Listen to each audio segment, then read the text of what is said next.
Greetings, Earthlings. Good morning, good afternoon, good evening. Wherever you are in the world, welcome to Bayloric Worldwide Television Boxing Feature. And we're talking big fight, the big fight live.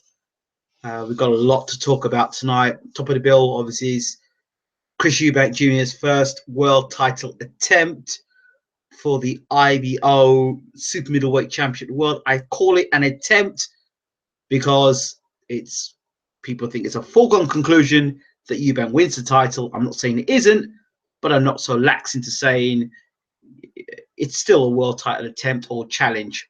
Until he wins the title, it's still a challenge. So it's good to see people in the room. People are ready to get going. There's so much to talk about.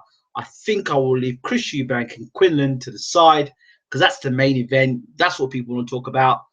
But there's lots of news sizzling around. Where do we begin? Where should we begin, people? Oh, by the way, before I begin, how rude of me. Where's my audience?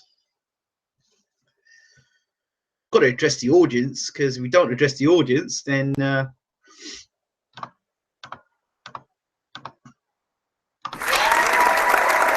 you. Nice to have the audience in the room. Let's get this volume up in this room as well. Good evening to you all watching from around the world. Great. Now let's get hyped and get ready and get tucked into some real good boxing talk. We are in the room tonight, and we are already in the room. We have Jim Wilson. We have Hassan. We have Charlie Cutting. We have Truth and Facts Boxing in the room. You know what? Let me see what I can do here. Let's get a bit more entertainment in the room. Well, it's a Friday night. I'm kind of chilling. It's cool. And it's Friday night, chilling, good buzzing mood. Why not bring the big man in? Who's getting bigger? Or is he getting bigger? Pushing all them weights and lifting all them weights and doing all the hard work. DJ Slick's in the room as well. Got to give him a shout as well. Let me bring Mr. Bow in the room. And while I'm bringing Mr. Bow in the room, I'll continue giving my shout outs. So I won't get too tucked into things. Let me just get Mr. Truth and Facts Boxing in the room as well, so we can have a nice, good evening of boxing chat with an American's perspective as well. Always nice to hear what the Americans have got to say about things, even if they're showing less and less fighters can fight these days. But that's because a lot of them want to go and play basketball, not take a lash on the chin. But that's neither here nor there, is it, Bo? So we're just going to wait for Bo to get in the room. Should be interesting to see him in the room. My MGW. Hi all. Good evening. Okay. Right.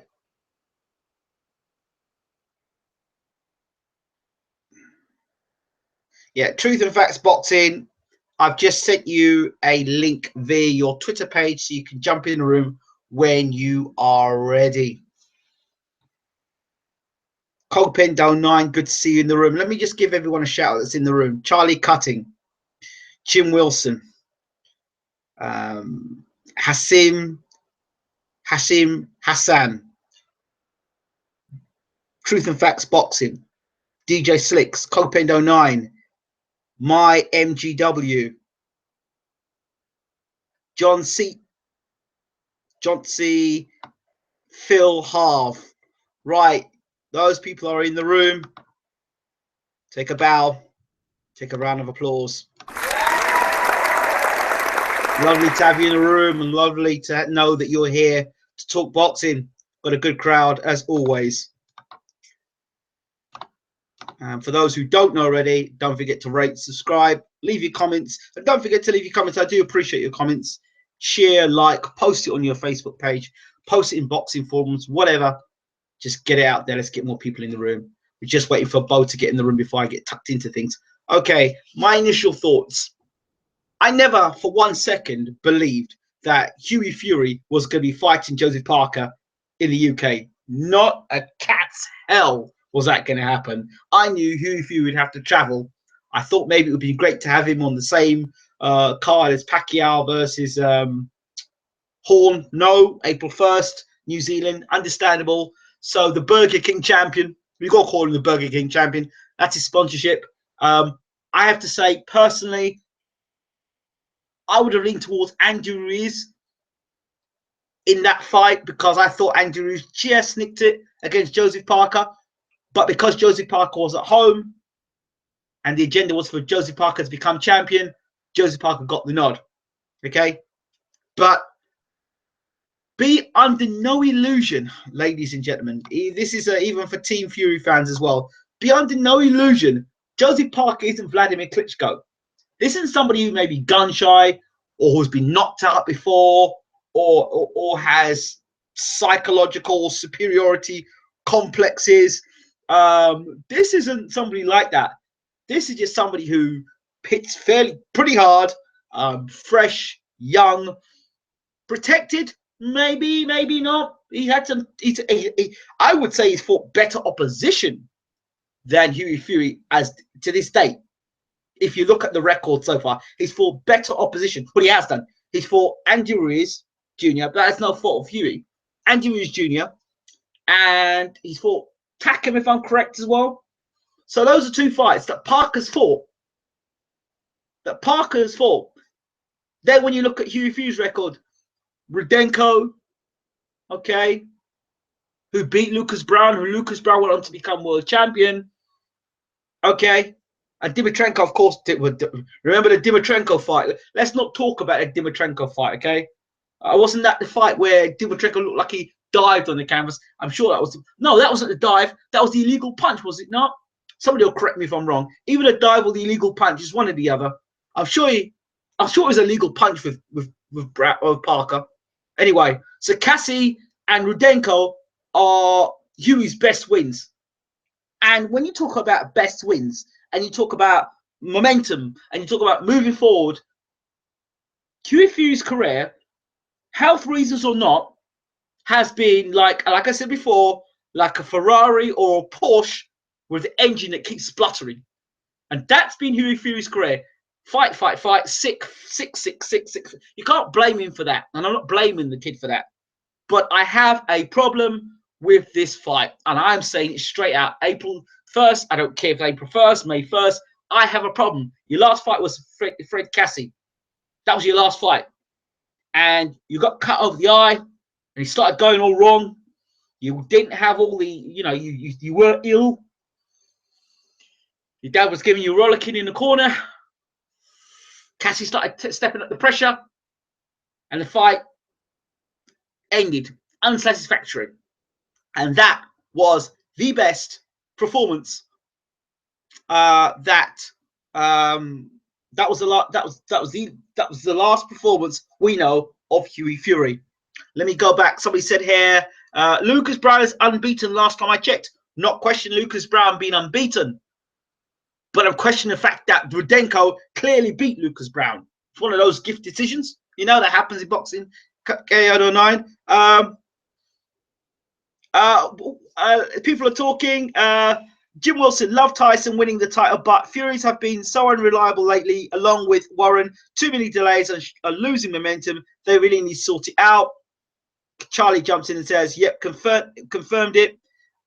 John C says, I think you're right. He's no Tyson. And whatever happened to new era of boxing when you can't even win a purse bid for the heavyweight title? Jim Wilson says, Frank and Eddie are both two sides of the same coin, but Frank needs to step up with his 1980s box station format with bangers and mash ones. Oh, I'll stick a 10 on. I'll stick a 10 on Pricey. I mean, stick a 10 on Pricey. He gets in a rematch with Tony Thompson. Stick a 10 on it. I mean, old Pricey, dude, was a lucky punch, wasn't it? So you blame people like Bunce as the reason why, you saw that fight against David Price and getting chinned a second time when he should never have taken a fight. So let's go back to where we're at. What was I talking about? I was talking, yes, Sniper, 11, ND in the room, Harte in the room. Good to see you in the room. Let's give these guys a round of applause. You missed me. I've missed you too, brother. 25 people in the room. Good to see you in the room. Okay, so for those of you who are new over here, I think maybe the message got across. For those of you who knew have come across, from the old channel beforehand. It's good to see you all. If that's Chris Mason playing darts tonight, give him a round of applause for Chris Mason. Shout out to Chris Mason's good man, Chris Mason. I like him. One day we'll do a crossover show together. But anyway, back to business. What was my point about? Yeah, Hughie Fury. This fight that Hughie Fury is having against Parker. His best win was against Rudenko or Cassie. Okay, none of those fights he looked great in. He looked okay. Now I think Hughie Fury's best punch is his left jab. I like his upper body movement. I like the way he puts his punches together. I like the way he lines the guy up. I've seen him up close. He does look very good. Okay. And I think he's got one of the best jabs in the heavyweight division, without a shadow of a doubt. Okay, that's what. Send the link to my Skype, email or Skype. Oh, Bo, mate, I can't do. Oh, yes, I can. Let me. Where are you, Bo? Where are you? Where are you? Sorry, people. There you go, Bo. So I am very much concerned about Hughie Fury. I'm also very concerned with the fact Marvin Dua Flyer 1, give you a shout out, give you a round of applause. Welcome to the room, my friend.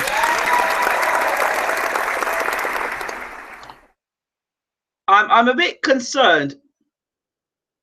I'm a little concerned that is the man in the room? Bobland? Are you in the room, sir? Yes, I am. What's going on, Ingram? Are you busy? I'm never busy to help to talk to you, my man. Are you naked? Who do you think I am, Amir Khan?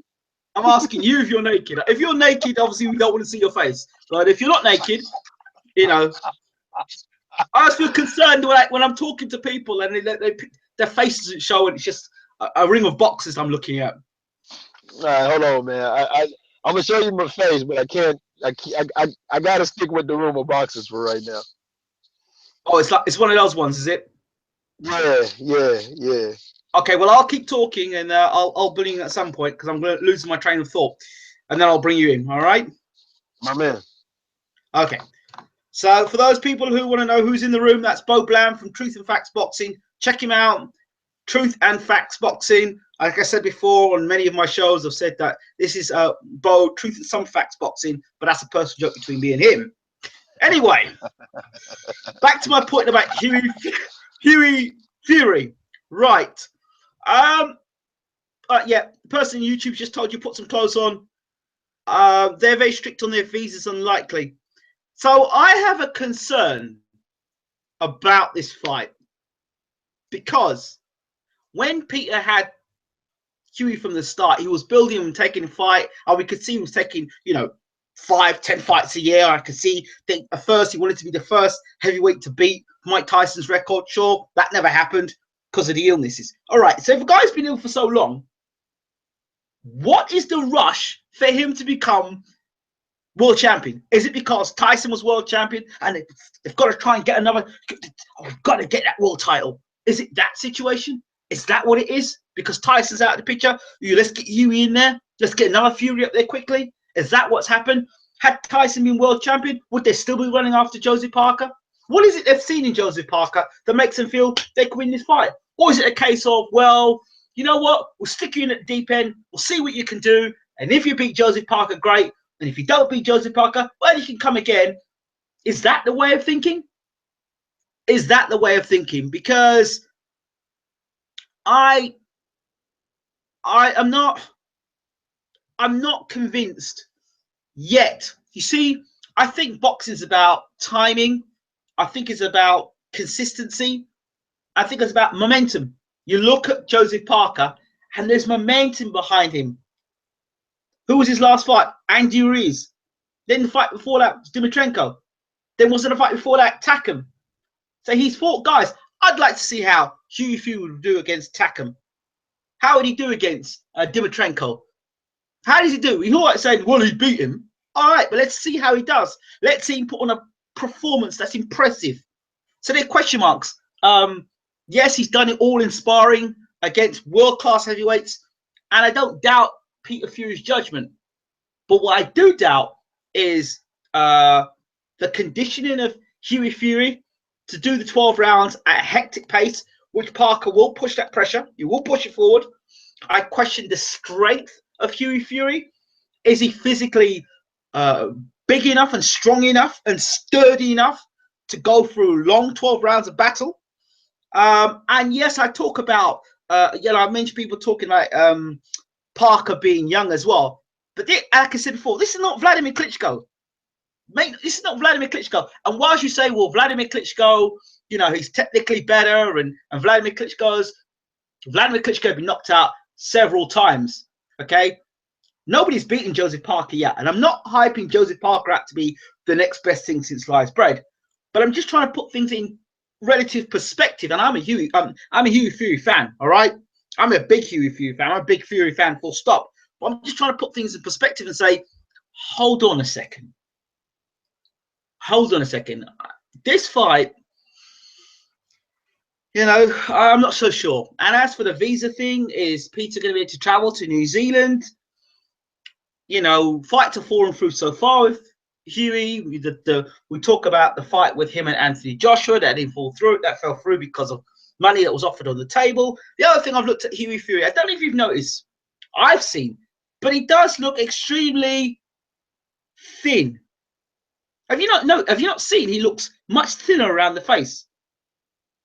He does look very thin, gaunt almost. And I don't know what it is. Has he been training for so long? Has he overtrained? I don't know. He just looks gaunt. He doesn't look right. Now, I'm concerned. Nobody knows how good actually Hughie Fury is. What is he like when he's put under pressure? What's his heart like? So I have no boxing skills. What's he like when he gets hit consistently? What's this like? What's the ticker like? What's he going to be like mentally going into the ring? His last performance was against Fred Cassie. I don't care what you're doing in the gym. Your last fight was in the ring against Fred Cassie, and that was the iffy night. I said to everyone before the fight, he would dominate Fred Cassie behind the left jab. And he did, until he got cut. And even when he wasn't well, he got cut. And then when he got cut, it all started going Pete Tong. Cassie started closing the range down, and then the fight got stopped. So those are things I think, those are things that concern me about this fight. They really do concern me. I'm not happy about the fight. I don't think the fight should be taken. There's no rush to fight this gentleman, Joseph Parker. No rush whatsoever. Momentum ain't good. Don't like it.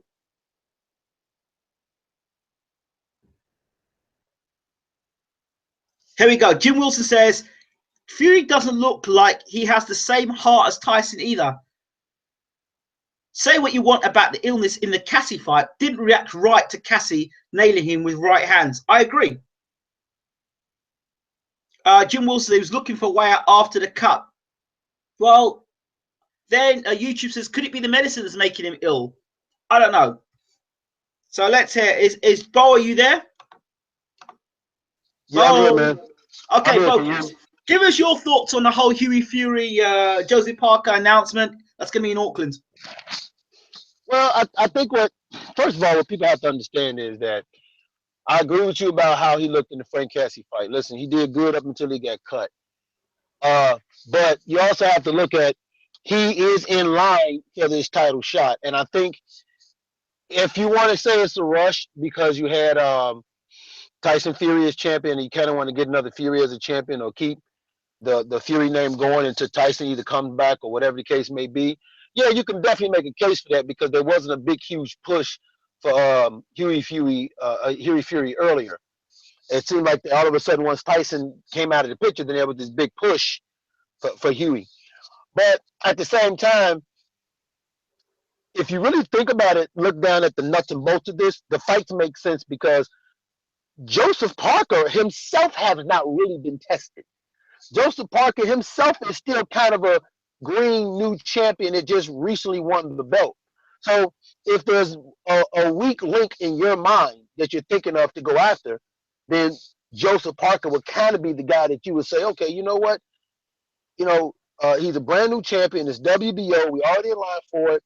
you know what, let's take a shot at it. Joseph Parker isn't a big heavyweight, and he's not known for having a big punch. Joseph Parker is going to box you to death. So even if Huey Fury looks bad, he'll probably look bad getting out boxed instead of being knocked out. So you can still kind of promote him for another title fight somewhere else down the line. I'm just saying, if I'm a promoter, that's my thought. Like most promoters would rather you lose by being outboxed than a brutal knockout, because it's hard to sell you if you get knocked out. But if you outbox somebody, if you get outboxed, they say, hey, he got beat by the better person. Okay. So, well, let's put it. So you say he hasn't been tested. I thought Takin gave him a hard fight. I thought Takin tested him, and I thought Andy Ruiz tested him. Andy Ruiz, we know, can dig a bit, and is sturdy, takes a great shot, and kept coming forward. That's a test. Taking your best shot's being taken and walking you back. I'll give you. You know what? I'll give you Takum. I'll give you Takum. I don't think Andy Ruiz tested him, because that Andy Ruiz I saw that night, I don't know. He just didn't look like the same Andy Ruiz. It looks like he was holding back, or maybe the movement of Joseph Parker was giving Andy Ruiz trouble. You know, that's something to consider. So I don't think Andy Ruiz tested. Now I'll give you. What about all those right hands Andy Ruiz was eating up? You don't think that had anything to do with Andy Ruiz not looking the same? No, wait a minute. Wait a minute. Them right hands he was eating up, you could have. Yep. I mean, that could have been an issue. Also, I'm gonna tell you something else that probably could have been the issue. What's that? I'll be perfectly honest with you. I think the moment was probably just too much for Andy Ruiz at that time. I really do. I think the moment was just like if you watch that fight, by the time Andy Ruiz seemed like he settled in, the fight was almost over. I think we was in what we call the championship rounds of the fight, and I think that's when he finally settled in. So the moment probably got a hold of him. Well, but for me, I would disagree with you. I think Parker can bang. I think Parker can punch. I would disagree with you. I would say between the two, between Huey Fury and Joseph Parker, I'd say Parker's the puncher in there. I don't know, man, because you know what I'm gonna tell you. Or you know what? I'll put it to you like this. Let me ask you this question. Okay. When you look at guys like Deontay Wilder, when you look at guys like Anthony Joshua, okay, has Joseph Parker ever showed you he has that killer instinct inside of him? Let me ask you a question. Apart from Bermain Stavern, okay, where would you rate Takum after Stavern? No, that's a tough question. Where would you rank Takum in terms of Anthony Joshua and the fights he's had? You know what? There was at one point Takum was rated pretty high, and I have to admit that. And nobody wanted to fight Takum until Povetkin knocked him out. And bear in mind, Povetkin's record now, that knockout defeat that Takum suffered was against a guy who was definitely on something.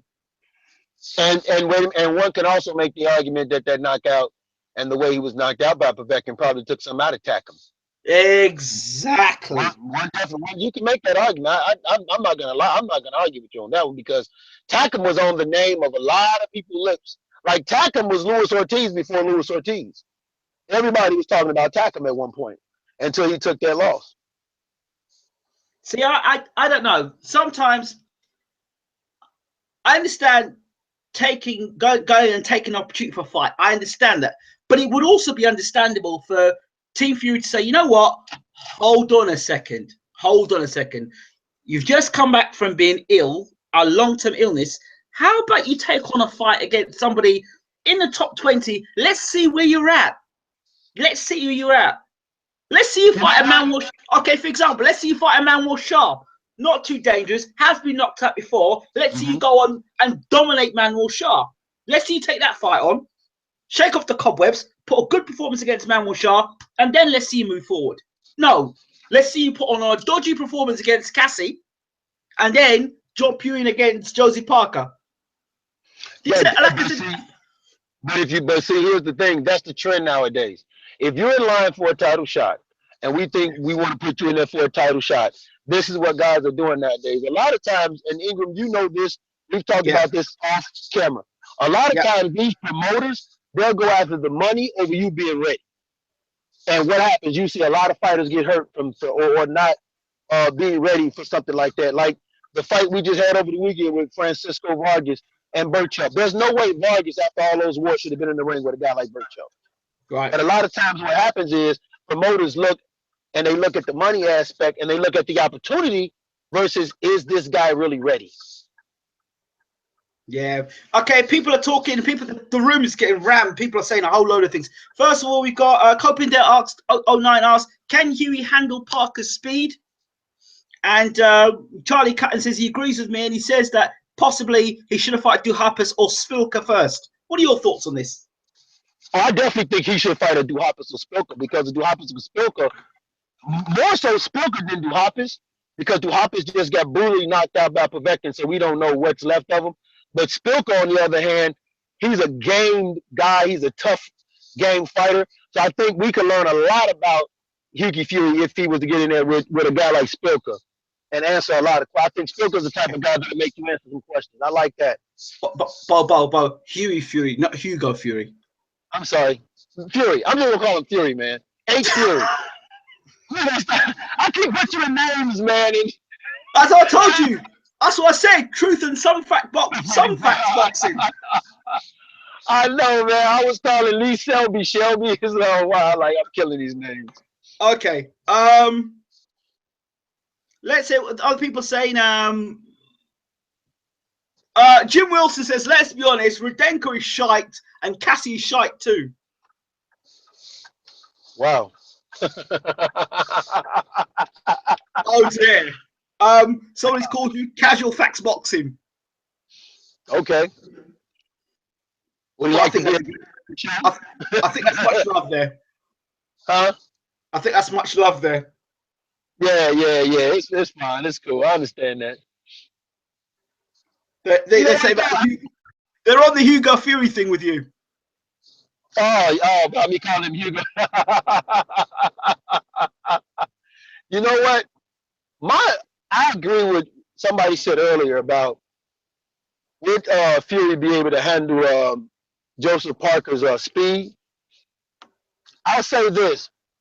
I don't think Joseph Parker has blazing lightning speed, but he's probably fast enough to where Fury would have to try to make some kind of an adjustment. There's another thing that people need to consider. Parker's done the 12 rounds. Yes, he has. Yes, he has. Fury has not done 12 rounds, and he's done it at a hectic pace. Now, that's something I want to touch upon. Now, this is what I agree with you with. I saw Fury, and he did look a little thinner than what I'm used to seeing him look. Here we go. He definitely raised concerns with me of, did he overtrain? Did he over diet? Maybe even because you can cut down on good weight, but also lose your strength. He looks sick. He looks sick. In photographs I've seen of him, he looks sick, and I don't know why he looks sick. His face looks cleared up, but he looks sickly, and I don't know why he looks sickly. Yeah, and I agree with you right there. Like that could be that could be a definite telltale sign, because if he's not right, if he's not ready, or if he overtrained, you're talking going 12 rounds at a pace that Joseph Parker don't have problems. You know, that pace that Joseph Parker had with Ruiz, that was a pretty hectic pace that even Ruiz was having trouble with. So if he's not ready, if something's wrong with him, and you talk about going 12 rounds, it could be a long night or a short night. I like it, and I don't like. I tell you what I don't like as well. Parker, you say what you want about Parker. He's an active fighter. He's active. He's active not just in the ring. He's active outside of the ring. He's, you know, I don't know. I don't like the look of this fight. I don't like it. I don't like it. I don't like it. Don't get me wrong. If Huey goes out there and he beats up Joseph Parker and becomes the WBO champion, I'll be the first to say, you know what? Shout to Huey Fury for taking him on and doing the business. He's got the ability. He's got the skills. I just don't think it's the right time. I don't think it's the right move. I don't think it's right for Huey Fury. He should have had a warm-up fight against a credible guy within the top 20, even if it was bloody Manuel Shah or Rudenko or Svilka or Hamer. Fine. That would have been nice. I would like to see that. The funny part is, at one point they was talking Svilka, then all of a sudden, next thing you know, you heard he was fighting for the title. And that just dropped out of nowhere. I was like, whoa. Let me ask you boxing fans a question. Huey Fury versus Derek Chisora. Who wins? Oh, come on, man. Don't do that to them people. Do you mean don't do that to them? He was just in a ding-dong battle with Dillian White. A ding-dong back battle. And a lot of people thought Chisora won that fight. Man. Hughie, okay. Hughie Fury. Did I say his name right? Hughie Fury? Hughie Fury. Hughie Fury. Hughie. Hughie. No Hugo. That's what I said, Hughie Fury. I said Hughie Fury, right? Yeah. Hughie Fury. Hughie Fury. Yeah, somebody says Hugo movement wins. Hugo, of course. Some say Chisora, some say Hughie. You want me to be honest with you, man? From what I saw, yeah.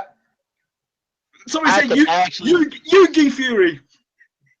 They trolling me, huh? They trolling me. Hey, you're not famous until you get trolled. You know what I'm saying? You know, I'm just waiting on somebody to come out with the casual facts about boxing, and my name is Yogi. This is Woe. I'm waiting on a parody like that. That's when I know I've made it. You know, the casual facts about boxing. Yeah. Yeah. Say, hey, this is Woe instead of Woe. This is Woe here. In a fight like that, you know, I actually would pick Fury, only because Derek Chisora fights in spots. Just okay. Think about this. Hughie Fury takes the first half of the fight, and then let's say look at the Frank Cassie fight. He was doing great for the first half of the fight, and then yes, he was. And then Derek steps in and gets closer. He's not got the power. I don't think Hughie hasn't shown the power like how Tyson has and can box orthodox and southpaw. That's true. We haven't seen that yet. That's true. That's very true.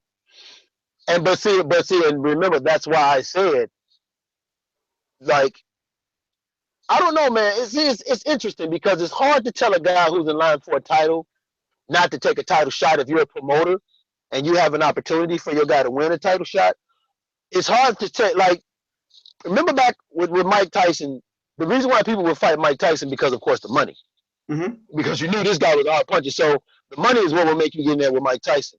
But other fighters, when you get in there, you know, okay, you have a chance because they don't look like they have the killer instinct or they don't look that great. And it's an opportunity. So why not take it?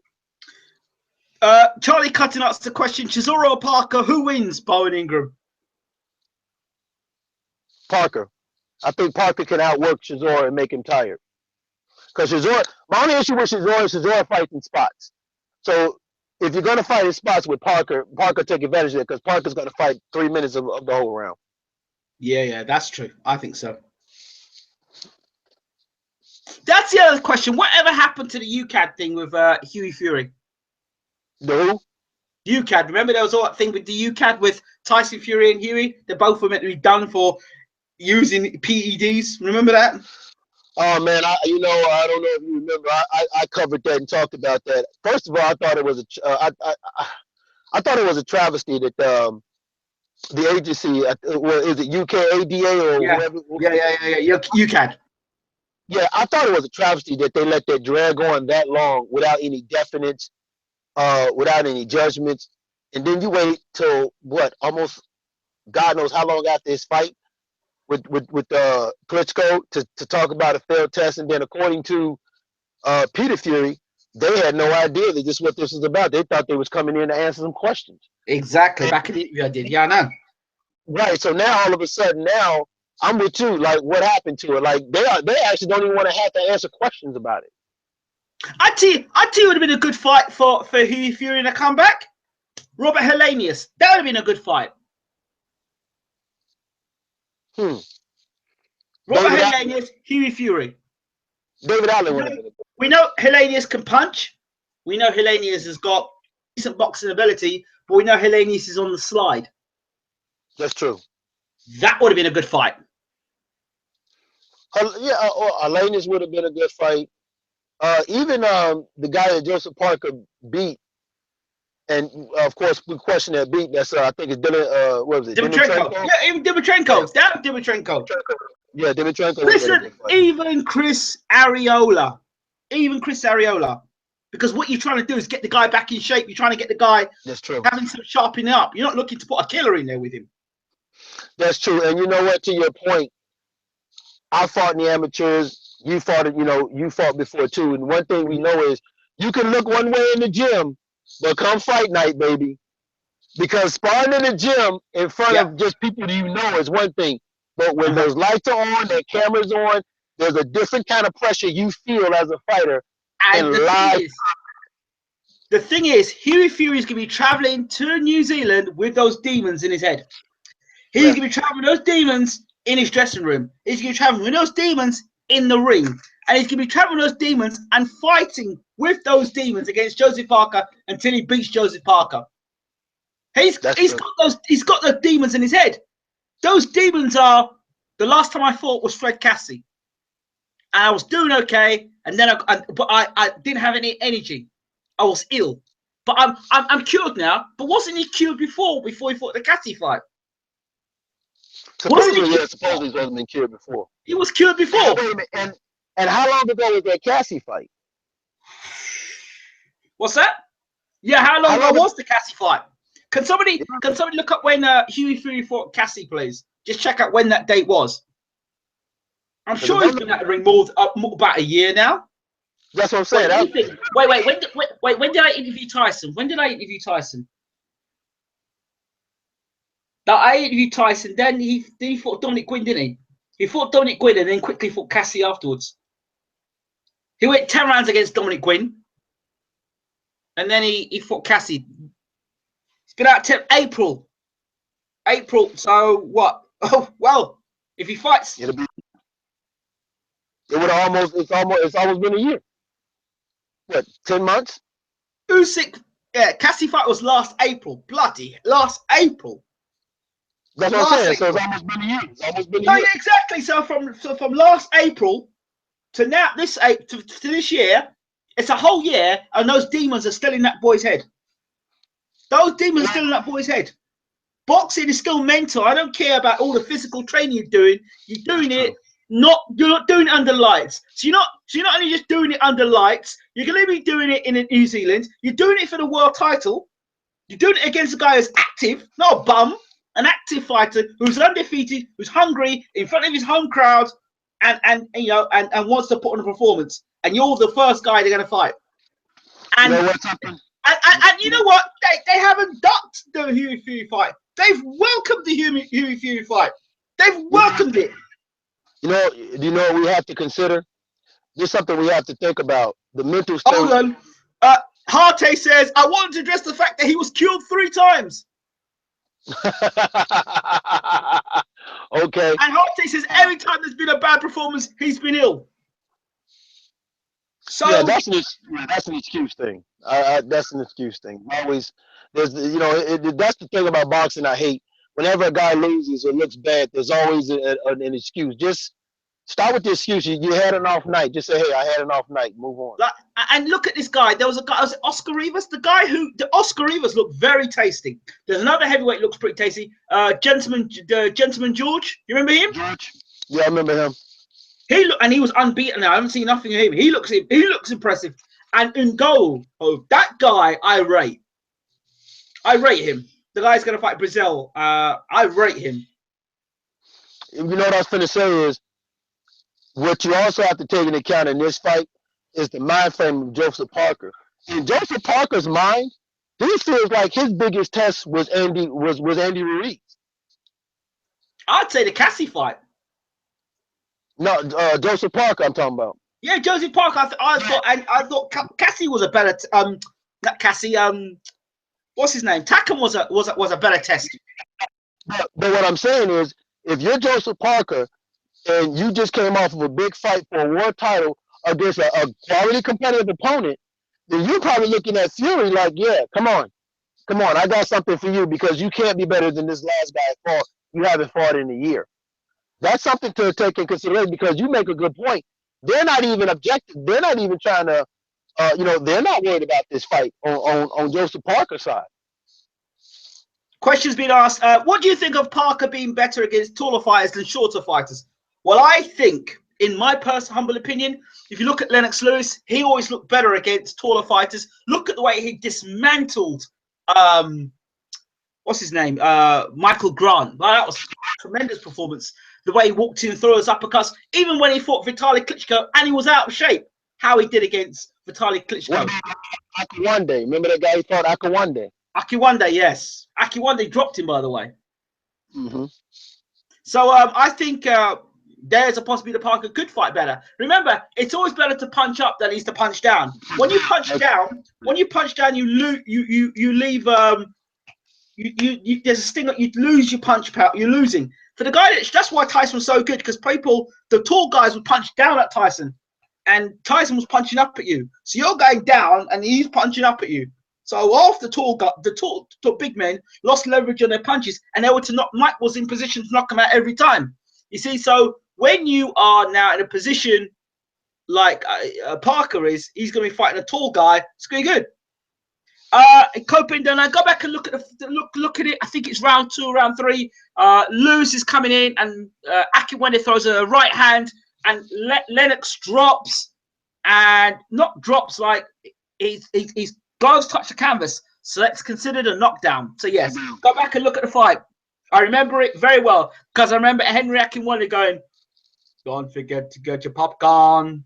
This is going to be a great fight."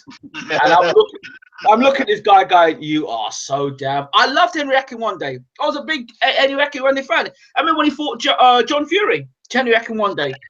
Yeah. You know what I mean? I remember when he fought Oliver McCall and was beating Oliver McCall, and he got caught with one right hand. He was all over.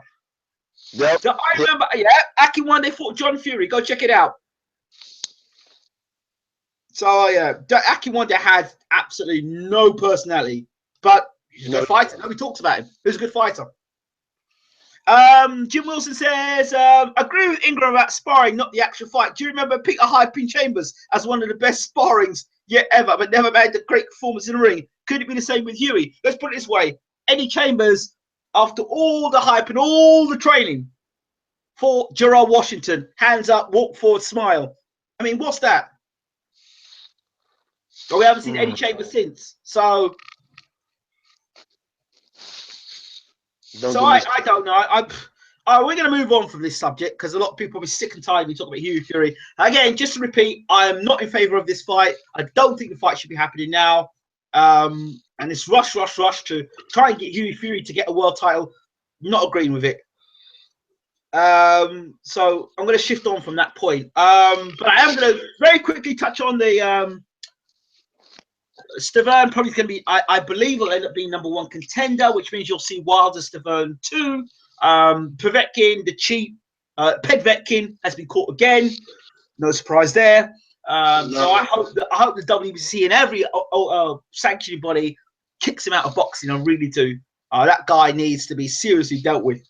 As for Washington, when I heard about the fight against Washington with Wilder, I said, finally, Deontay Wilder's fighting a guy who's got better skills than. Washington's got terrible boxing skills, absolutely terrible. Slow feet, boxing his hands down by his side, doesn't know how to fight backing up, moves back in straight lines, leaves his chin up in the air. Like, he's just big. Washington is just big. And if you look at the fight against Amir Mansour, as soon as Mansour started closing the range down, Washington had no idea. And like I said the other day, Washington is like this. He starts like that on like a computer game, and then suddenly just goes to about round 6. So there we go. So I predicted Washington would get picked in my Wilder challenger.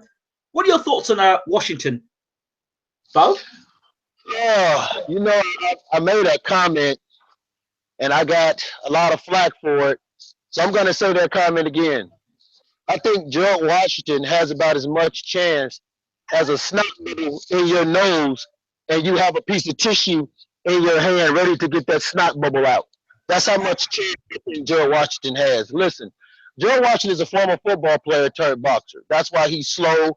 That's why he's slew-footed. That's why, like you said, he goes back with his head straight up.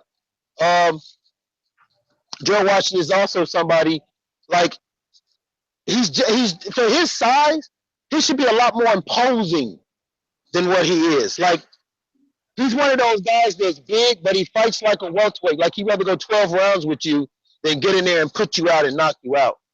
So somebody said Joe Washington has as much chance as George Washington.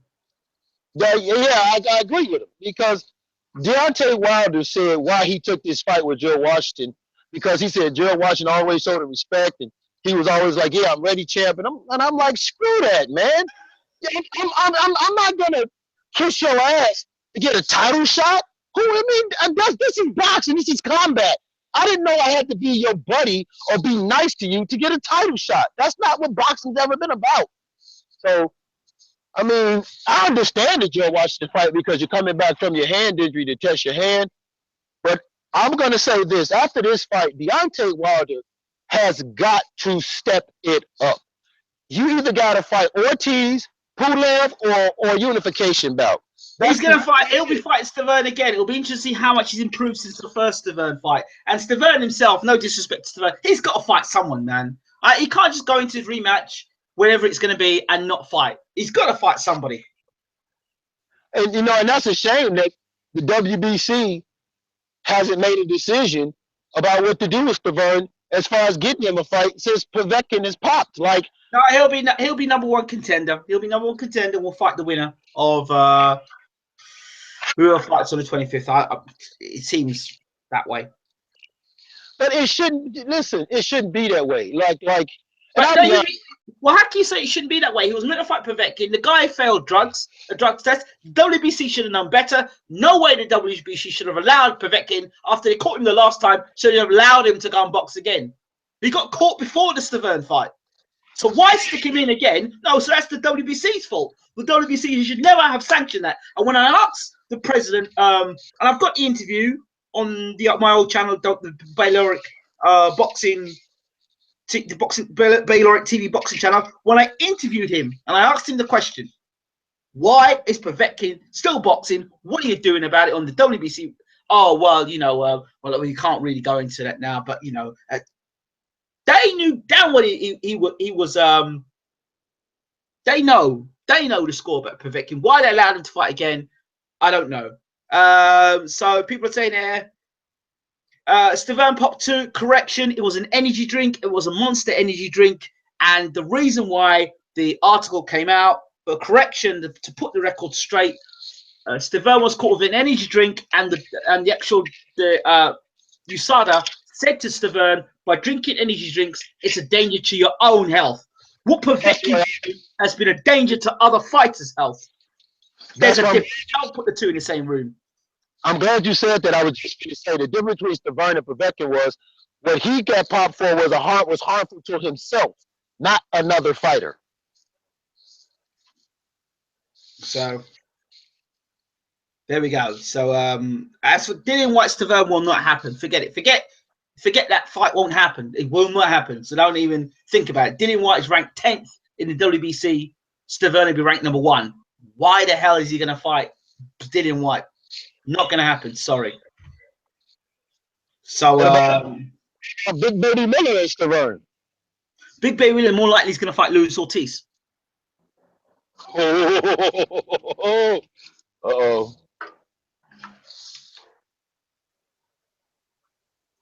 So, yeah, let's move on. The next thing let's talk about. I've said this before, and I've put myself on a chopping board about this, about David Price. Some people love him, some people hate him. David Price. I think David Price in the heavyweight division, pound for pound, is in the top 3 biggest punches in the heavyweight division today, without a shadow of a doubt. Okay? His chin is questionable. His trainers have been questionable. And he's now got Dave Coldwell. I was scathing at Dave Coldwell. If I was a trainer, if I was a fighter, and it was my last Charles Saloon, why the hell would I go to Dave Coldwell? But Dave Coldwell seemed to have brought something out of David Price. Now, there's a problem here. They said, well, we're going to beef Dave Pricey up. We're going to beef him up. We're going to make him more strong. And so what is he coming in? Weighs in at 19 stone. Well, is that optimum weight for Davy Price? Well, based on what he did against Tony Thompson, after about 4 rounds, he was chuffing him, huffing and puffing and blowing out his ass. Now, Davy Price may be a big puncher, but if Hamer is some way, if Hamer were to watch how Tepper knocked Price out, he basically stepped under the jab and threw a right hand over the top, and Price was laid out like a carpet, right? So PEDs don't do that. Technique, timing, and a punch does that.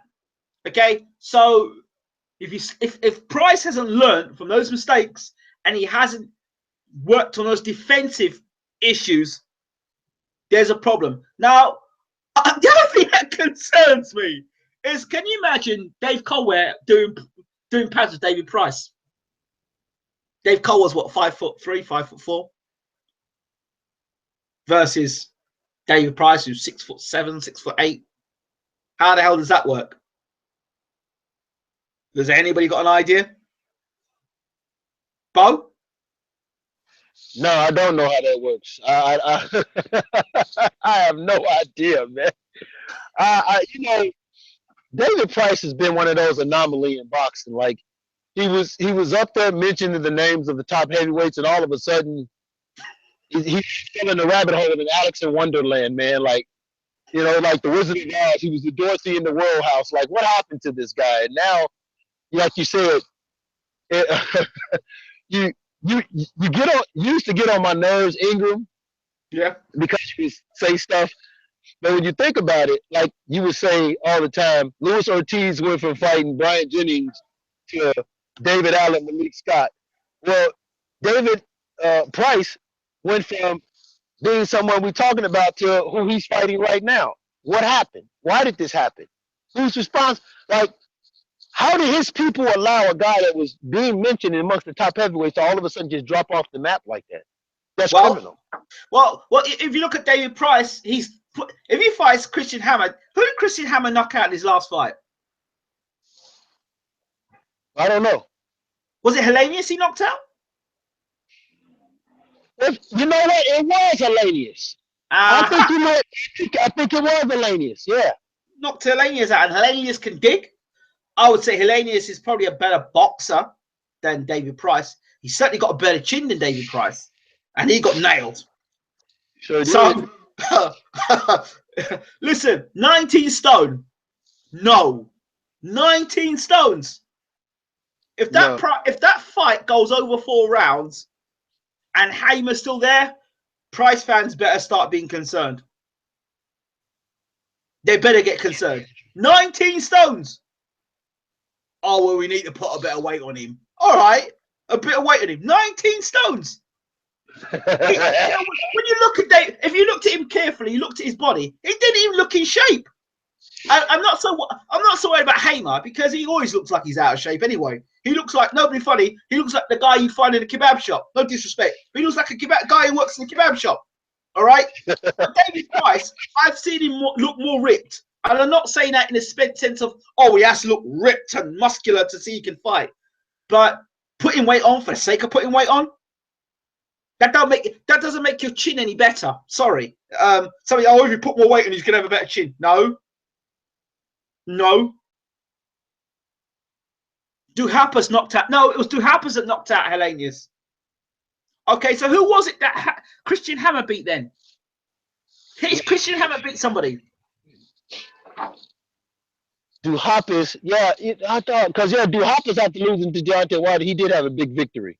So who did Hamer beat? Hamer beat somebody. No, he beat Tepper. Didn't he beat Tepper?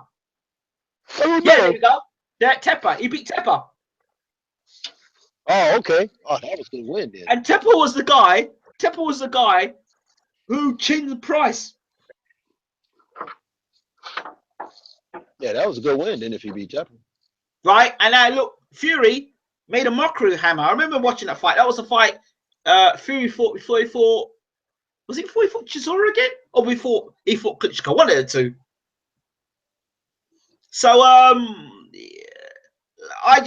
listen, 19 stone. Let's just hope that Hamer don't hit him on the chin.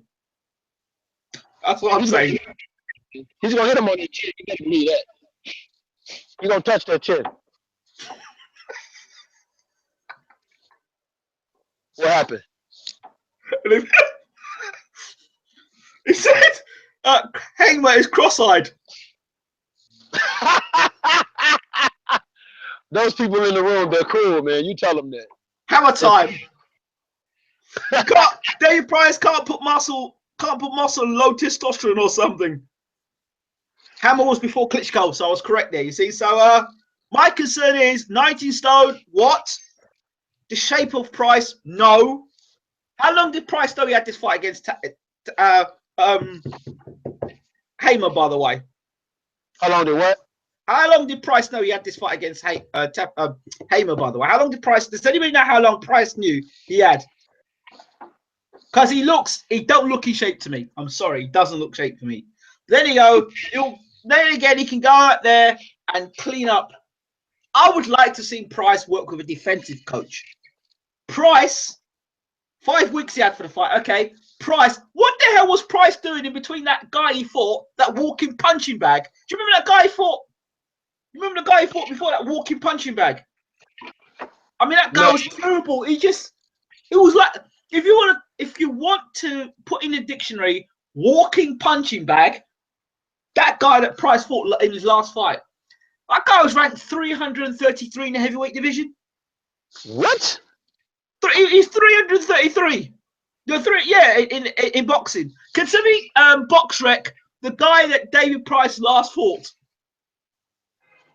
333. That's like, 333 or 310 or something like that. 333. Ivek Petrovic. Yes. Can somebody tell me?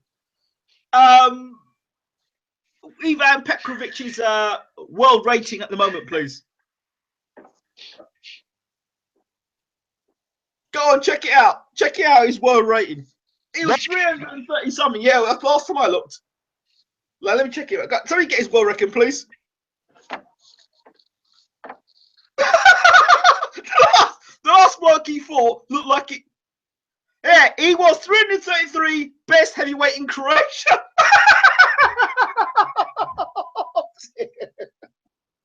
Oh man! Oh dear me!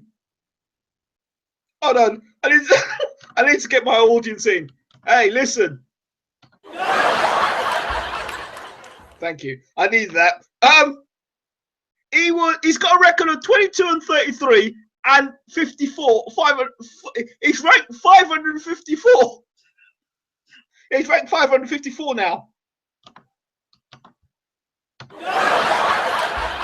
That was the guy that David Price fought last and then said, I need to have a world title shot. I'm beating the rank 554 in the world. That's the reason why I should fight Anthony Joshua. Right. So we've gone from fighting 554 to Christian Hammer, who's in the top 10. Well, 1,078, 554 is Reese Mason. I didn't even know it was 500 some heavyweights out there right now. Right? You know what? You know what would have been a good fight to see? David Price versus Shannon Briggs. That would have been an excellent fight, to be honest with you. Let's go, champ! That would be interesting. Oh, yeah. By the way, I want you to know, I want to say thank you, but I also want to say I'm going to hit you across your head. Are you talking about Fraser Quendo, your best mate? Yeah, I'm talking about Fraser Quendo. I saw the little video. Which one? The video I did? Yeah. The one where you was talking about the Kell Brooks Earl Spence situation. Yeah, I talked about Fraser Quendo, yeah. What did I say? Tell me what I said about Fraser Quendo. You said Fraser Quendo was my mate. And all respect to both, but Fraser Quendo is going to get beat. Yeah, Fraser Quendo will get beat. Oh, come on, man. What do you think that? Yeah, hold on. The guy on YouTube says Fraser Quendo is a legit threat in the heavyweight division. Now, I don't know about all that, but so it wasn't me. I didn't say that. I didn't laugh. Let me ask you this, Ingram. Yes. Did you hear about Miguel Cotto and Kirkland fight being canceled? Did I hear about it? Do you want to Yeah. hear what? Do you want to hear what the audience thought about it? What they think about it?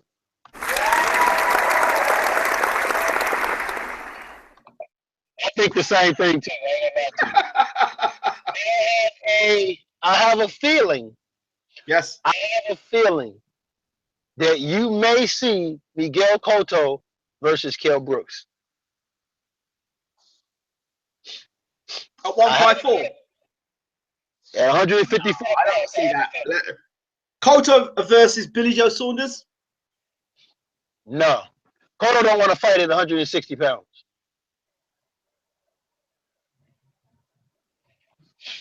I got a feeling. George Arias. Yes, George Arias is the guy we call Gentleman George. The guy we call the next coming of George Foreman. George Arias. Remember him? Yeah, the name sounds familiar. Yeah. I got a feeling though, Ingram, because Eddie Hearns has mentioned Miguel Cotto name quite a few times. Why do Americans say Kell Brooks? It's not Americans, it's just Bo. He just likes to butcher people's names. What's his name then? Kell Brook. That's what we call him, Kell Brooks.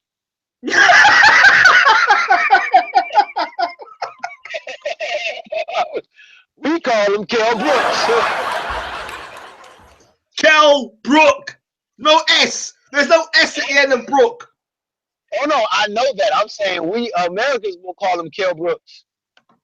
No, not we Americans, just you. Oh, contraire.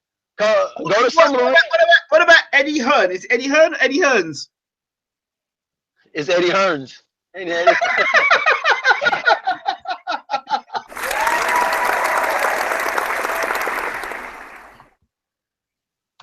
Okay, that's good. Just add the S at the end of everything.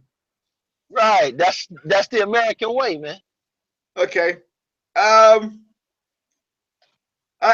Price is too busy promoting when he dropped AJ in the amateurs and sparring. Seems like Price leaves all the good stuff in the gym, and when lights are on, he's a no-show.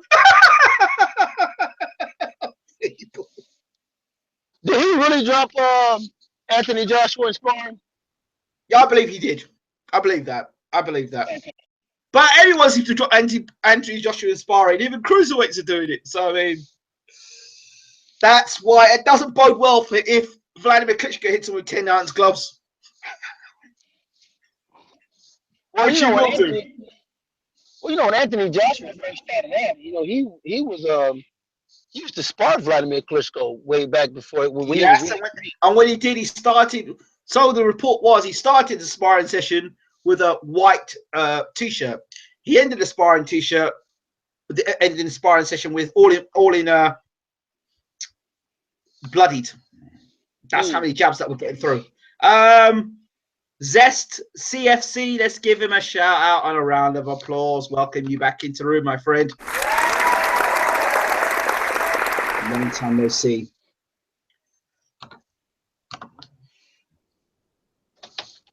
What happened to the new Big Vern interview? I'll tell you what happened with the Big Vern interview. It didn't come out very well because we're still trying to get Big Vern onto Google Plus and trying to get him to do a video like this. When we can get him on, he's still working on technical issues, but when we do that, we'll have him live. O'Coley has a glass jaw. Major red flag. Vlad beats Joshua. Wow. Well, yeah. I don't see any big science behind it. He's got better footwork. He puts his punches together better. He's got better ring generalship. He's fought better opponents. Tell me why Vladimir Klitschko should be scared of Anthony Joshua. Maybe because he's almost 41 years old. Yeah, and what? Well, he's almost 41 years old. He didn't look that good against Tyson Fury. He's been off for a whole year while Anthony Joshua has been active. Active doing active? What do you consider active, Bo? Knocking a guy who backs the ropes over. Is that active? Is it?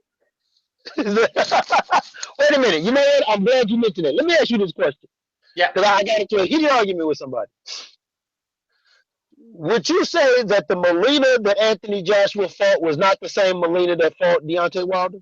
Well, okay, you look at the Molina for Anthony Joshua. His back was against the rope the first 30 seconds, and he was waiting. He was going like, when's the third round coming? Please let me know when the third round's coming. Please let me know when the third. Oh, the third round's, I'm going to fall over now. Okay, that's it. Thank you. I'll take money and go home.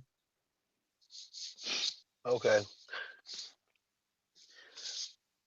That was the argument I was having with somebody. Like, that was not the same Molina.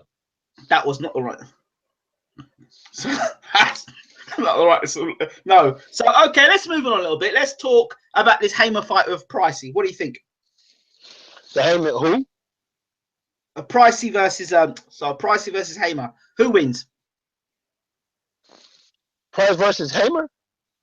Price versus Hamer, yes. Who wins? I think a bigger question is, how many people even care? I think if Price knocks Hamer out, he's going to be like, I would love to see Deontay Wilder versus David Price. I would love to see that fight. Nah, Deontay Wilder needs to fight Ortiz. No. I'd love to see him fight Price because I can guarantee you one thing. Price punches like a mule. And if he hits Deontay on the chin, fight is done.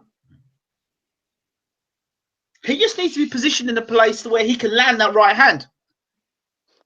Let me ask you this. Do you think Price has the skill to get to Deontay Wilder to land that? Because what he has to go through to get to that is some firepower coming right back at him. Deontay Wilder has a problem blocking a left jab. He doesn't know how to block a left jab. Up to today, he doesn't know how to block a left jab. But Deontay Wilder has that right hand that'll put anybody to sleep. Yeah, well, he hasn't put anybody. Yeah, I know he's got a right hand to put anybody to sleep, but he leaves himself wide open.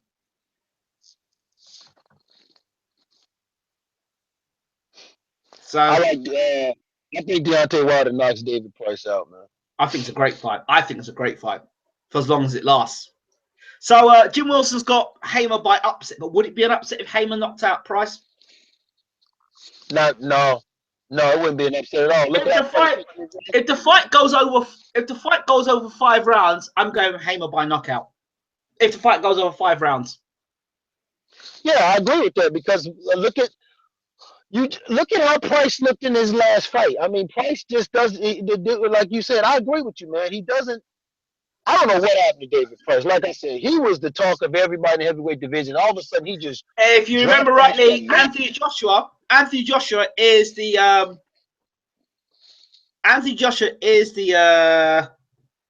He is what David Price was. Everyone was on the Price. Oh, do you remember when Price was on Box Nation? Was it? And they were going, "Oh, we've got David Price, big David. We've got Pricey on tonight, and he's scouting out Vladimir Klitschko because I think Price could take out Vladimir now." You remember Tony Bellew said it? Price is the best heavyweight in the world this minute in time. Remember all that garbage?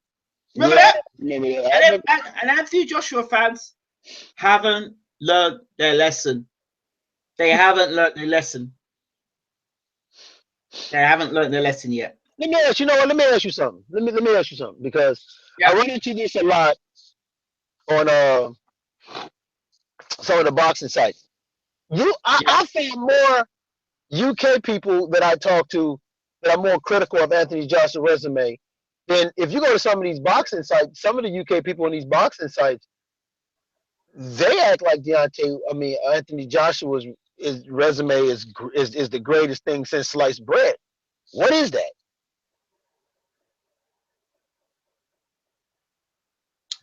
How do you? Well, highlights do a lot.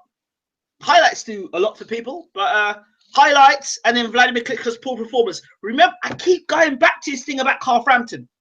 I'm going back to the Carl Frampton thing, and I'm going to draw people back to it again. Remember, I said, "Oh yeah, you're in the show now, so I can pull you up about the Carl Frampton, Leo Santa Cruz." What did I tell you about Leo Santa Cruz and Carl Frampton? Did I not tell you if Leo Santa Cruz had not prepared properly for this fight because of his father, and he comes back better and fully focused, and Carl Frampton comes back the same, he's going to get beat? Did I not tell you that? Yeah, you said that. You did. Carl Frampton, you know what? Carl Frampton fought this fight like it was the 13th round of the first fight, and Leo Santa Cruz fought this fight like it was the first round of the second fight. He hit the reset button. And what did I tell you? What did I tell you about? What did I tell you about? Let me think. What did I tell you about Leo Santa Cruz, Carl Frampton? What did I tell you about this business where they were saying that Leo Santa Cruz was one-dimensional? Who ended up being one-dimensional on the night?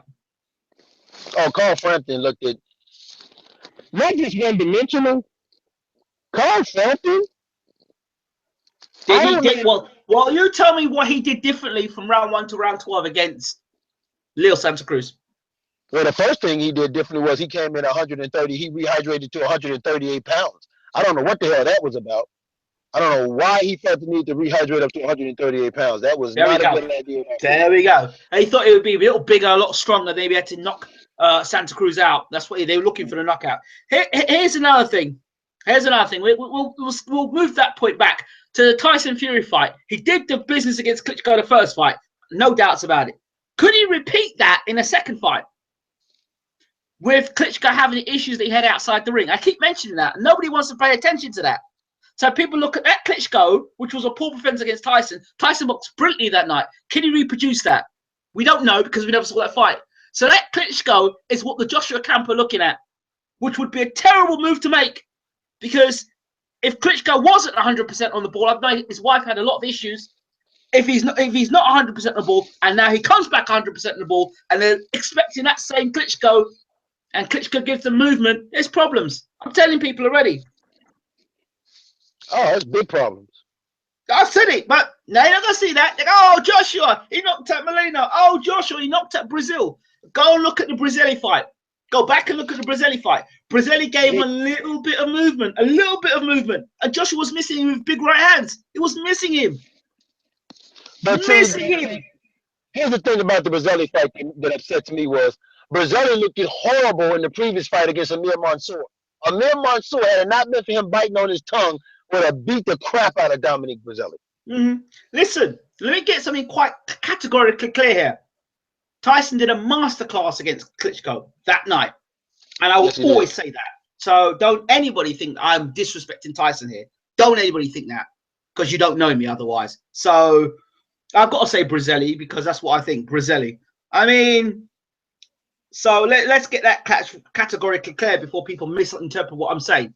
What I'm saying is I'm leaving room for Vladimir Klitschko to have had issues, just like I'm leaving room for Leo Santa Cruz to have had issues. His father was sick and he had cancer, right?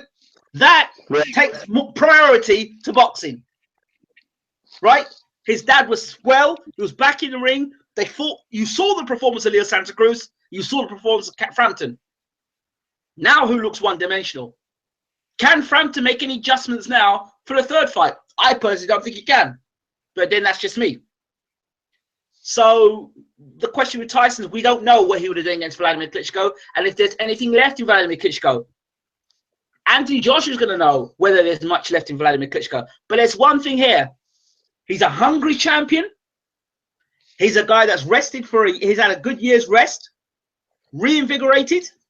And the one thing you've got to say about Vladimir, he is astute when he studies opponents. So for me, I can't sit here and tell you, oh, Joshua's going to go and knock him out. No, sir. No, sir.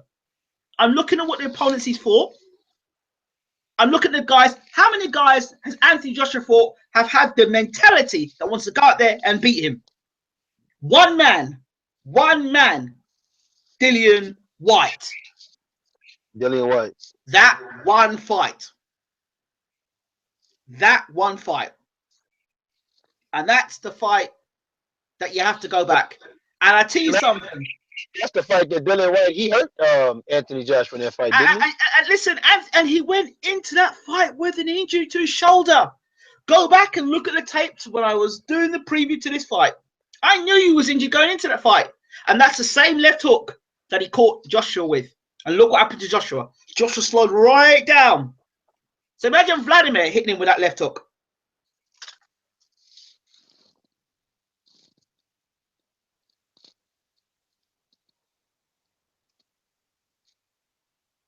Yeah. What are they saying? Yeah. Just remember, you got to talk the talk and walk the walk. That's my boy Dillian Whyte there. Talk the talk and walk the walk. So yeah, I love Dillian. I love Dillian. He's good for boxing. I think he's fun and exciting in a character for boxing. Definitely. What the talking rubbish? Talking. Hey, like, I hey, can't I listen. like, That's my West Indian brother there, yeah? hey, I like Derek Chisora though, and nobody does it like my man Spence. Who's the donkey now? Who is the donkey now? Who is the donkey now? Oh dear. Okay, let's move on. World class entertainment from Dillian White there.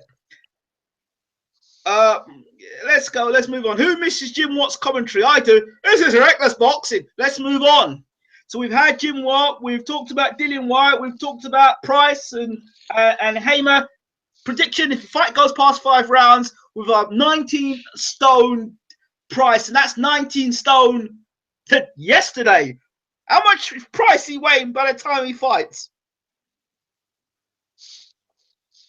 How much is David Price going to weigh come fight night? If he's 19 stone on the scales now, how much is he going to weigh come fight night? Because he's not going to starve himself. No. What's 19 So how much is he going to weigh? So how much is Price going to weigh coming into that ring on the night? What's 20 stone? It's 19 stones for you guys. 19 stone. 19 stone. Oh, God knows. I don't know. 19 stone is a lot. Hassan has 21, 22 stone.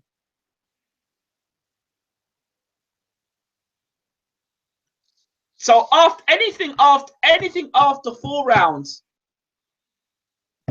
Hamer stands a good chance because I don't think Price has got an engine. Not at 20 stone. 270 pounds, Bo. 200 and what? 70 pounds. 270. Yes. No, man, no. Then I'm gonna say this. If you're saying 5, I'm gonna say if you don't get him out in 3. When you're 270 pounds, and I'm not trying to be facetious here.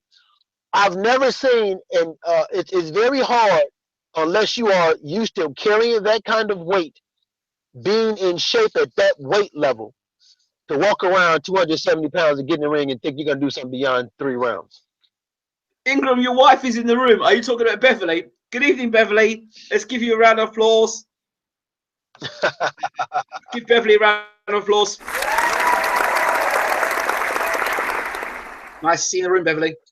I'm looking around for your wife. I'm like, where's your wife? I don't see her. Oh, yeah. 19 stone is 266 pounds. That's still too much. That's still too much, man. Think about this for a second. Ruiz, I think came in at what, 255? Yeah. Okay, he's 255, but he's short. Ruiz is what, 5'10"? Your favorite fighter, Jarrell Miller, is 6'4" and weighs 295 pounds. Yeah, Big Baby Miller. That's what I'm saying. And Big Baby Miller, if you watch Big Baby Miller, he has stamina issues in his fights. I've seen it out of him. He slows down around like he's only been fighting 10 rounds, but he slows down like around about the 8th round. Okay, all right. Okay, let's move on. I will make a statement here, and a lot of people are probably not gonna like me for saying it. I'm not impressed with Andrew Selby. I'm also not impressed with that guy that Ann Booth's training, the WBC youth champion, what his name is. I don't know his name. He's from Ireland. Don't rate him either. Do not rate him either. I can't remember what his name is. I don't know what the guy's name is. What's the guy's name?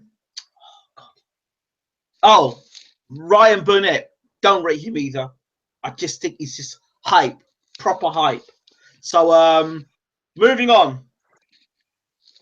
Let's move on to the main event, the IBO Super Middleweight Championship of the World. As it's a new topic, let's get to it. Thank you. Eubank versus Quinlan, the main event. There's other fights I'm not really going to talk about that much. Kid Galahad, good to see him back in the ring. He's fighting Joseph Abeko, isn't he? I think so. Good to see him in the ring. That'd be nice. I hope Kid Galahad gets the win. We actually have interviewed Kid Galahad, and Prince Nazim Hamid warned him and said that he should not fight Carl Frampton. So interesting. Let's talk about this fight, Quinlan versus Eubank Jr. Any thoughts, Bo, before I decide to get ripped into this? No, you know, I get talked about and jumped on, and I'll say it once, I'll say it 100 times.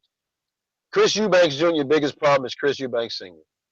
He is too hands-on, too involved in his son's career, and whether or not this is a good move or a bad move, only time will tell.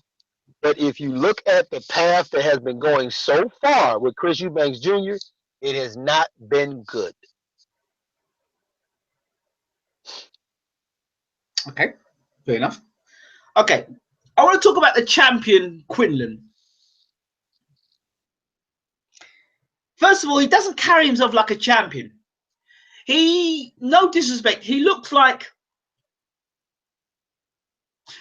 a guy who was in the room cleaning the place up. He was in the studios, he was cleaning the place up, and somebody said to him, "Hey mate, have you ever been into boxing before? Well, guess what? This IBO title that's on the table, can you just pick it up and just put it round, hold it for me, and take a few photographs with this guy who actually is a boxer?" That's the impression I get of Quinlan. He doesn't give me the impression or the aura of a champion. He gives me the aura of a guy that's basically holding a belt in his hand and quite happy to give the belt over. That's the impression I get of Quinlan. Now, in terms of his fighting and his boxing, here is what I think of Quinlan as a fighter. Well, first of all, criminal moves. His left jab. If you look at Quinlan in his fights, he jabs, but he doesn't jab with any confidence. When he jabs, he overreaches with his left jab. He's the kind of guy that is perfect for Chris Eubank Jr. to slip under and just time with a big right hand. I can see it. I can see a big right hand getting dropped over the top of that jab. Bo, you there? Bo? Yeah, I'm sorry. I'm here. You didn't Okay, realize I hit the mute button. I'm sorry. Yeah, go ahead, Bo. So Quinlan, it doesn't look very good. If you look at Quinlan's fights, the Gill fight, I didn't even see what Gill was doing, right? Right. Atlas reckons Quinlan is a mini Mike Tyson, big counter puncher. Really? Truly? Teddy Atlas. Right, Teddy. Is this the same Teddy Atlas that was training Timothy Bradley to get himself knocked out? Yeah, right. Of course. That Teddy Atlas. You're a fireman. You're a fireman. Yeah, and he told him to walk into the fire against Pacquiao and get himself dropped. Yeah, of course. That Teddy Atlas almost get Bradley knocked out. I think Quinlan he doesn't fight well backing up either. If you go and look at Quinlan, if you look at his fight against a guy called Porter, he fought a guy against Porter. You look at the first round of that fight, he just doesn't look good at all. And yes, the Gill fight is out there on YouTube. It's about 1 minute 10 clip of, you can't see very carefully, but you do see the right hand. You just see Gill get knocked out. But why is everyone so excited that Quinlan knocked out Gill? Can I just give you the record here? Gill got knocked out by a guy in Miguel Cotto, okay? Right. Gill got knocked out by Gennady Golovkin, all right? This is Daniel Gill, right? Daniel Gill could never punch, all right? He's not a puncher, all right? So that's the record on Daniel Gill. This is a guy that moved down in weight. He moved down to that Cotto weight and got knocked out by Cotto when he was challenging Cotto for the title. And he got destroyed by Golovkin. So you're telling me that wouldn't have an effect on your body? And everyone's like, ooh, Quinlan knocked out Gill. So what? So what? Oh, he wasn't expected to beat Daniel Gill. And he knocked Daniel Gill out. Has he done something that other fighters haven't done? Might he's been knocked out before. So what? Anybody, and I'm sorry, but anybody that looks at that fight with him knocking out Gil, need to go back and learn boxing. Gil was dead long before that damn fight. Thank you very much. He was a world champion. Yeah, he was a world champion. And Darren Barker beat him. And then That's Darren right. Barker fought not Steve Glenn, the other guy. Sturm. And Sturm knocked him out in a couple of rounds. Go figure.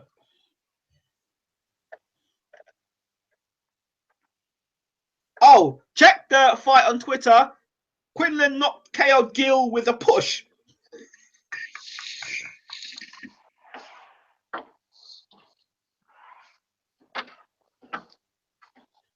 Ingram, Quinlan is a counterpuncher. Really? Really? Really? Really? Well, the only thing he can be counterpunching on the night is the lights. That's the only, he can counterpunching like this at the lights. Do you know why? Because if you look at the way Quinlan set, I look at a guy, the way a guy sets himself up. Okay, go and look at the way he sets his jab up. Look at the way Quinlan sets his jab up. Go look at the fight he fought against a guy called Porter. Not Sean Porter, but I think the guy's name's Mike Porter or Paul Porter. Never heard of the guy in my life, right? And he sets up the jab. You look at his jab, he always overreaches with his jab. He's always overreaching. And you don't overreach with Chris Eubank Jr. because you'll get nailed and he'll get nailed. He's tentative. He doesn't set any sort of tempo. He just fights very one-dimensional, one-paced. And Eubank is too explosive. He's too dynamic. If this fight goes 4 rounds, it goes a long time. Quinlan's going to get destroyed in there. But I do have a bone to pick with Mr. Eubank Jr. I don't mind talk. I don't mind trash talking, yeah? But here is my point about Eubank Jr. I didn't like it. It disgusted me. Sorry, Chris, if you're watching this message is for you, and you should know better. When asked in the interview about how he felt about the fight, you know, after weighing in, and bearing in mind, he's already injured Nick Blackwell.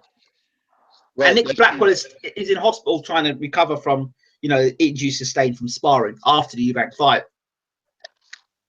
He says that he is ready to kill somebody. Kill. After you've just made statements about, after you've just injured somebody in the ring already, you have got the audacity and the front to talk about killing people. What sort of a numbskull is Chris Eubank Jr.? I mean, you could promote a fight, yes, but in your position, after what you did to Nick Blackwell, stuff like kill should be removed from your vocabulary, because you don't really want that to happen.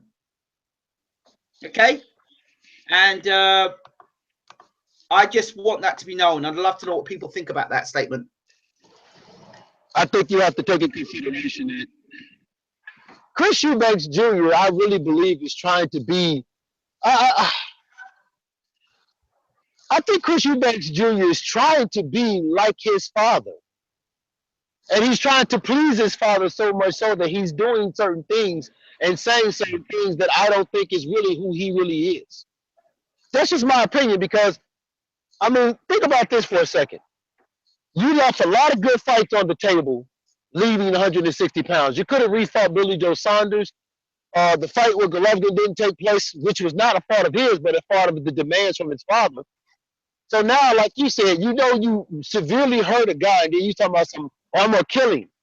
That's I'm sorry, but that's his father. In my opinion, that's his father talking. Killing? Yeah, not so much as the killing part, but as far as him being boisterous like that. Still, killing is just not on. I'm sorry, it's not on. You don't talk about stuff like that. I agree. I mean, Mike Tyson used to get ripped for saying stuff like that, remember? Yeah, but hold on. There's a difference, all right? Eubank Jr. has just recently made somebody go to hospital. Somebody went into a coma because of this guy, because of Eubank Jr. Okay, so he's very insensitive to what he said. That's very insensitive. Sorry, it's just not cool. And then one hand he said, "Oh well, you know, parents and people and kids are watching me. I want to be a role model." And then he turns around and says that. Are you a role model? Or are you not a role model? Make your mind up. You can't pick and choose if you want to be a role model. This is what he said. I didn't say it. He said it. No, you're right too. He did say that. I want to be. I feel I want to kill someone. What? And I'm surprised the British Boxing Board of Control haven't pulled him up about that shit. You know what? Let me ask you a question, Ingram. Let me ask you a question. Yeah. When it comes to antics and behavior like that from fighters, hold. He said, and he said that about how he felt about cutting weight. I don't care. You still said the word kill. I don't care if it's cutting weight. I don't give a damn. Based on what's happened with Nick Blackwell, those words should not even be anywhere near his mouth. And okay, if something, God forbid, happens to Quinlan, are you going to then still say, "Oh well, it's acceptable"? No, you cut out bullshit from the start. What's wrong is wrong. Don't make excuses for something that's wrong, because if it goes on check now, then it becomes a trend for everybody else to say. You don't say things like that. When we watch boxing, we don't watch to see people get killed. We watch to see people, render people unconscious. You dare to see people render unconscious, but you don't do it to a point where you're going to kill them. What? No. Sorry. No. let me get this straight so I understand. You're upset because he just recently hurt a fighter and he's talking about killing somebody. Exactly. Okay. Then in that situation, I can understand how you feel, because that's what I'm talking about. Because as a fighter, I always felt like that when I used to go in the ring in amateurs.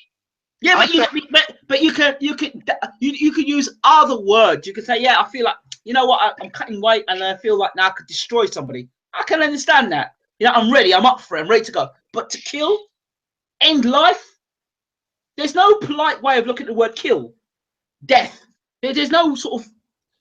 It is what it is. Brutal and just. But I've always thought there's a darkness around Chris Eubank Jr. I've always felt it. Okay. And that could very well much so be true.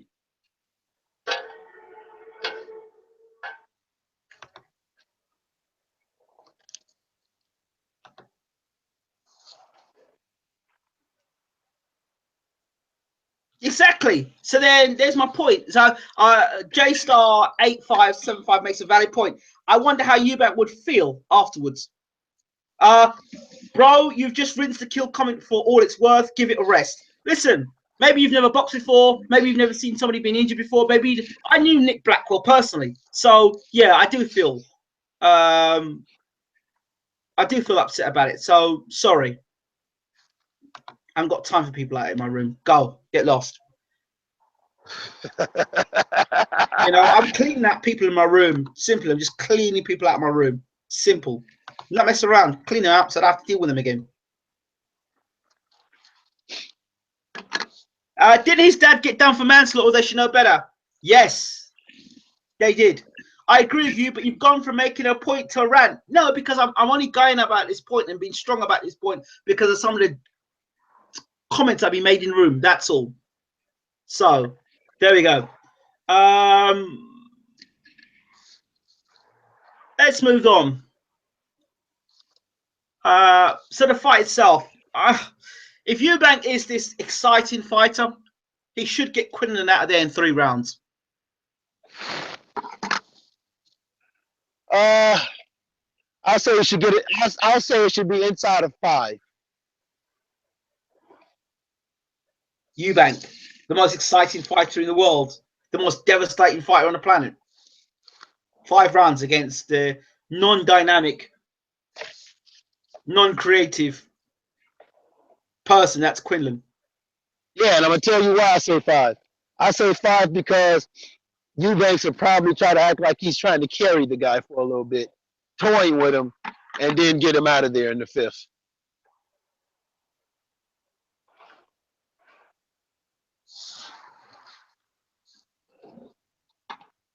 I could see that, man. I'm just saying he might get him out in 3, but I could see if he wants to make a statement he's going to have to get him out of there before 5 rounds. Anything after 5 rounds is going to be kind of hurtful towards his career going forward. He's gonna destroy Quinlan. He's gonna destroy Quinlan. Even if he, because Quinlan, like I said, he overstretched with that left jab. So if he overstretches in the first round, and he missed him. Hi Tom, good to see you in the room. Give Tom a shout out.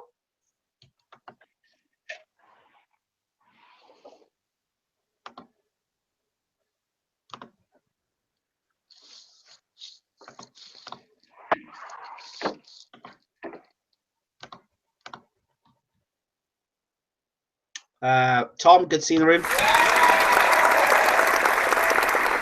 I have to say, it's really good to see so many people in the room tonight. Really impressed. The amount of people have been in the room tonight. Really enjoy it. It's good to see.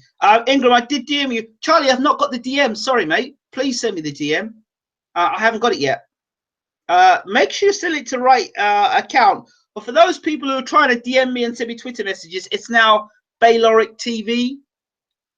Bayloric TV boxing is gone, or boxing TV, that's gone. So it's just Bayloric TV because we don't just cover boxing, but this is just a show for that, just to clear that up.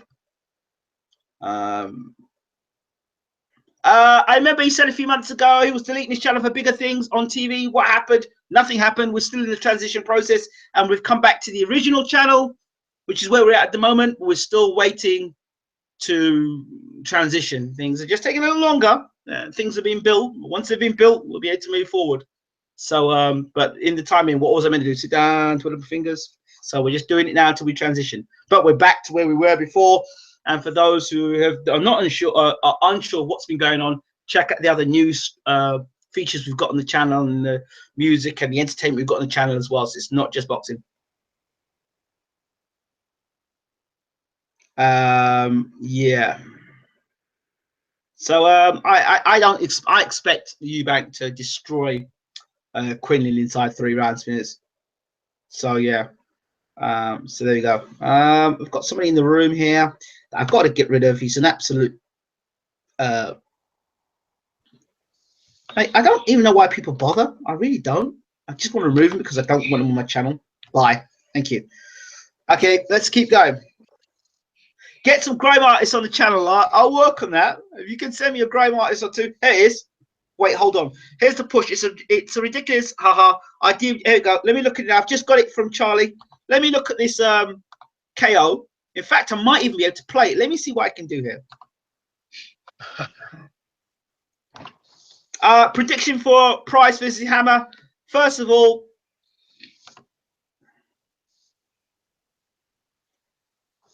they say he's going to take Blackwell a long time to recover. Let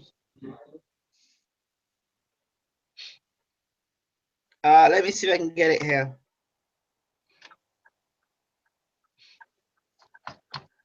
Oh, I've got plenty of grime artists for you here whenever you want. Bring them over, brother. Bring them over. Let's get them live. I like to promote good talent. So, yeah, bring them over. Let's see what we've got here. Let me get this this Twitter message from Charlie here. You know, I spoke to, have you ever heard of Linus Udofia? Yes, I've heard of him. Yeah, I actually interviewed him last week. Okay, how does he do? Oh, he's a good young lad, man. I like him. He actually has a fight coming up, I believe, in March. So he has a fight coming up next month. But yeah, I got a chance to talk to him. Nice young lad, man. Okay. Let's get the video up. Where's the video itself, though? For me? I'm asking Charlie, where's the video, mate? Oh, yeah, it's coming up now. Okay, all right.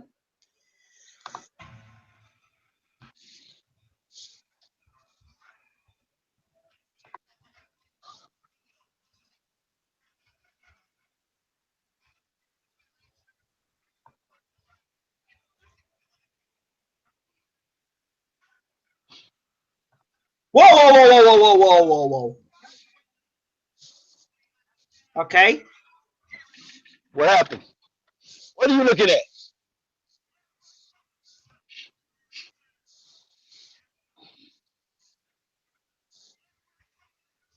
It was a left-right combination, and it was a 1-2 and a push.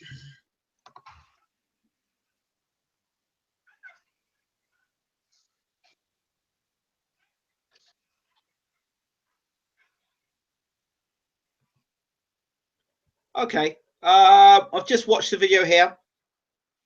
Let me just see if I can send a link to people so they can check it for themselves, because I've seen the link, but maybe let me just post this out for people so they can see it themselves. So you can check it out yourselves. And here's a link here. That posts. Yep. Click on that link and you'll see what he does. He throws a 1-2, 1-2, left jab, right hand, and pushes him at the same time.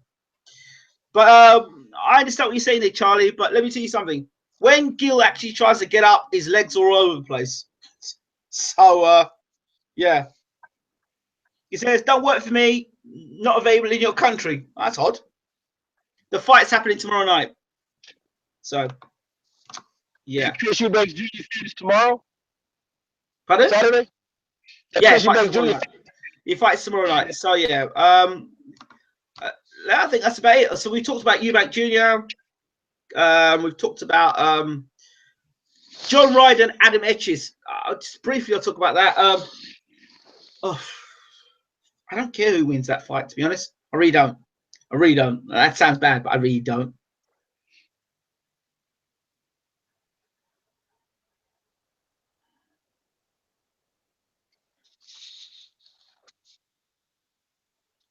Yeah. So, is there anything you want to talk about, Bo, while we're at it?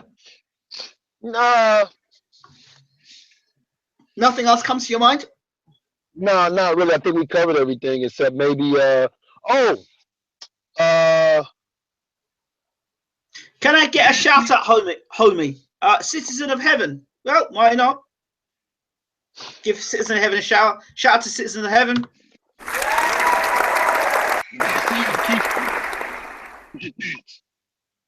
What's that? Garcia and Keith Thurman. What are your thoughts?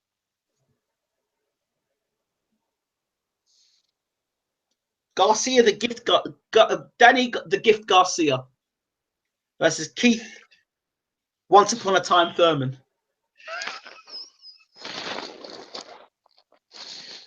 Yeah, man. How do you feel? Who do you think will win that fight? Well, when was the last time Keith Thurman knocked somebody out? And when was the last time Danny Garcia won a top-level fight without being gifted a decision? Lucas Matisse. Okay. When was the last time Keith Thurman knocked somebody out? Now that I can't even remember. I'll tell you it was. I'll tell you it was. It was against Diaz. He retired him on his stool. Juan Diaz or Juan Diaz? Diaz. I don't even know who that is. Which Diaz is that?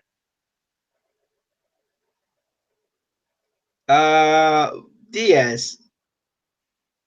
Diaz, was it? Julio Diaz. The same Julio Diaz that dropped Amir Khan. He just retired in his corner.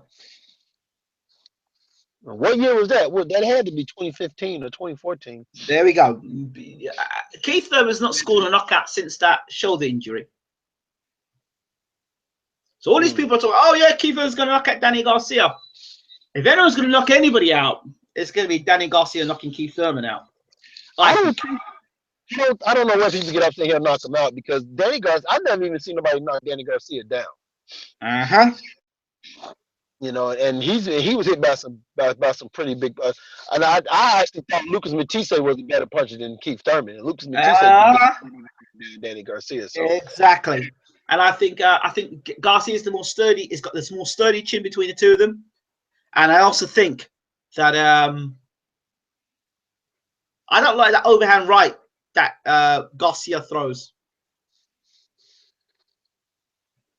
It's an overhand right that Garcia throws. I don't like it. And I don't like the way Keith Thurman... Keith Thurman, if he doesn't get you out in the first couple of rounds, he starts going onto the back foot. That's what he does. I don't like the way Keith Thurman... You don't like the way? Keith Thurman is sometimes soft to the body. It seems like body shots really hurt him and bother him bad. Well, Danny Garcia may have a go. But I think... He's got the power to drop Thurman. Put it this way. I don't know if he's a bigger puncher than Porter, but I think he's probably more accurate puncher than Porter. Porter's just wild. Yeah, that's true. So, you guys, there was recently a guy from the UK. I think his name was it Josh. Was it Josh Taylor? yes. Yeah. What's your thoughts on his performance? I thought it was an okay performance. Wasn't nothing great. I think it's because everyone's hyping him up, because he was like the next best thing to sliced bread. I think he's a good fighter, Josh Taylor, but I just think that when people have a good fight, especially in the UK, when they have a good fight, they're suddenly superstars, and there's a graduation process. And I just think, like, for example, this guy Gervonta Davis, oh, he's the next superstar. No, he had a good performance. No, he's not. No, he's not. Yeah, Gervonta Davis. He had a good performance. Yes. Next superstar. Hold on a second. He had a good performance. He won a world title. Fine. Let's see some consistency behind that. But oh no, he's a superstar. He's a no. Whoa. Hold on. He's won one fight, and there are other guys in the division out there that possibly could take the title off him. So, superstar, no. Good fighter, yes. Oh, by the way, the Thurman fight.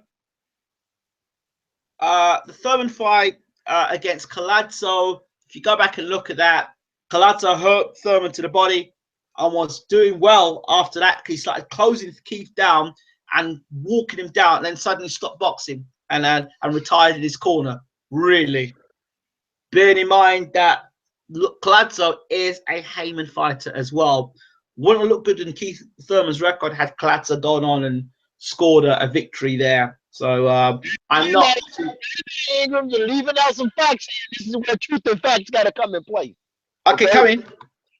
First of all, yes, he did hurt Keith Thurman. I think he broke his rib or something. But Thurman hit Collazo in the eye, and Collazo said he hurt his eye from the punch. He could his vision was in one of his eyes. He couldn't see out of one of his eyes, and that's why he quit on the stool. Yeah, absolutely. What? Hold on. Can say that again? Collazo claimed that it was he got punched really hard, and he couldn't see out of one of his eyes, and that's why. No, I don't buy that. Wait, hold on. You'll find an undefeated fighter. You hurt him to the body really badly. You start closing him down. Because wait, hold on a second. How many times did Amir Khan drop Collazo, please? Truth and Facts Boxing. How many times did he knock him down? I don't know. What, 3 times? I think it was. Right. How many times did Keith Thurman knock down Collazo? It's not about knocking him down. Whoa. How many times did the big punching, ferociously big punching Keith Thurman knock down Luis Collazo? He hurt his eye. He couldn't see. Truth and Facts Boxing. How many times did Keith Thurman knock down Luis Collazo? He hurt his eye.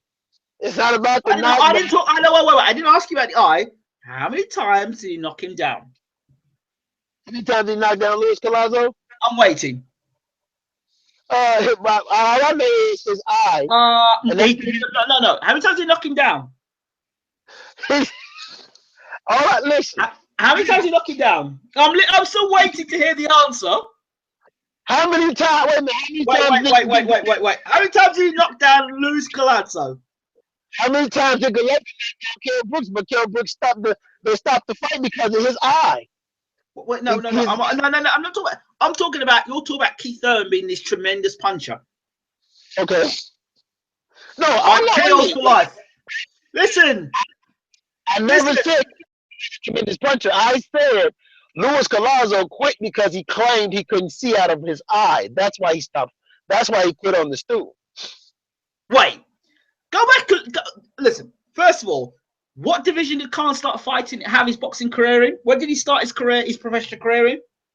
I believe it was 140 pounds. I believe it was lightweight. Was it lightweight? So what? 135? I'm sure he started at lightweight. Yeah, lightweight. Yeah, okay. So he started at lightweight, and he moves up to fight Collazo at welterweight. Yeah. Okay. I'm sure he fought Klotz at welterweight, right? Yeah, Collazo. I think Collazo has been a career welterweight. Right. So then he drops Collazo 4 times. Okay. Keith Thurman sells himself as a natural welterweight. Okay. He's the big man in the division. He's the one time, he hits you one time and you'll go over. I know the Keith Thurman story, as you know. Amir Khan is big Ingram. Yeah, he's not a natural welterweight. He started his career at lightweight and has moved up. Thurman is a welterweight coming down from middleweight. There's a big difference. That's why Errol Spence was able to walk through what's this guy's name? Chris Algieri so easy, and Pacquiao and Khan couldn't walk through him as easy because these guys are from lower weight divisions moving up. So my point comes to this. You're saying to me is that Thurman is a massive puncher. No, okay? That's not what I said. I didn't say that. I'm correcting you as to why Collazo quit in the corner. I'm saying so wait. Okay, so I'm saying to you, going back to that fight, Collazo hurt Keith in the previous rounds, and the round after that, he was closing the range. Keith was looking more and more uncomfortable. He went back to his corner, and then suddenly his eye goes. Really? When you got a chance of winning that fight? Really? Oh, wait a minute.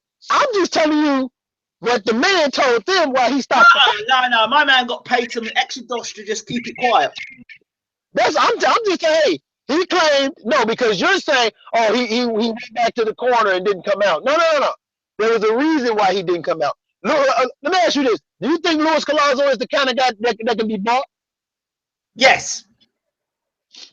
You think Luis Collazo will sell his integrity? Luis Collazo got it from 4 knockdowns from Amir Khan to make 12 rounds.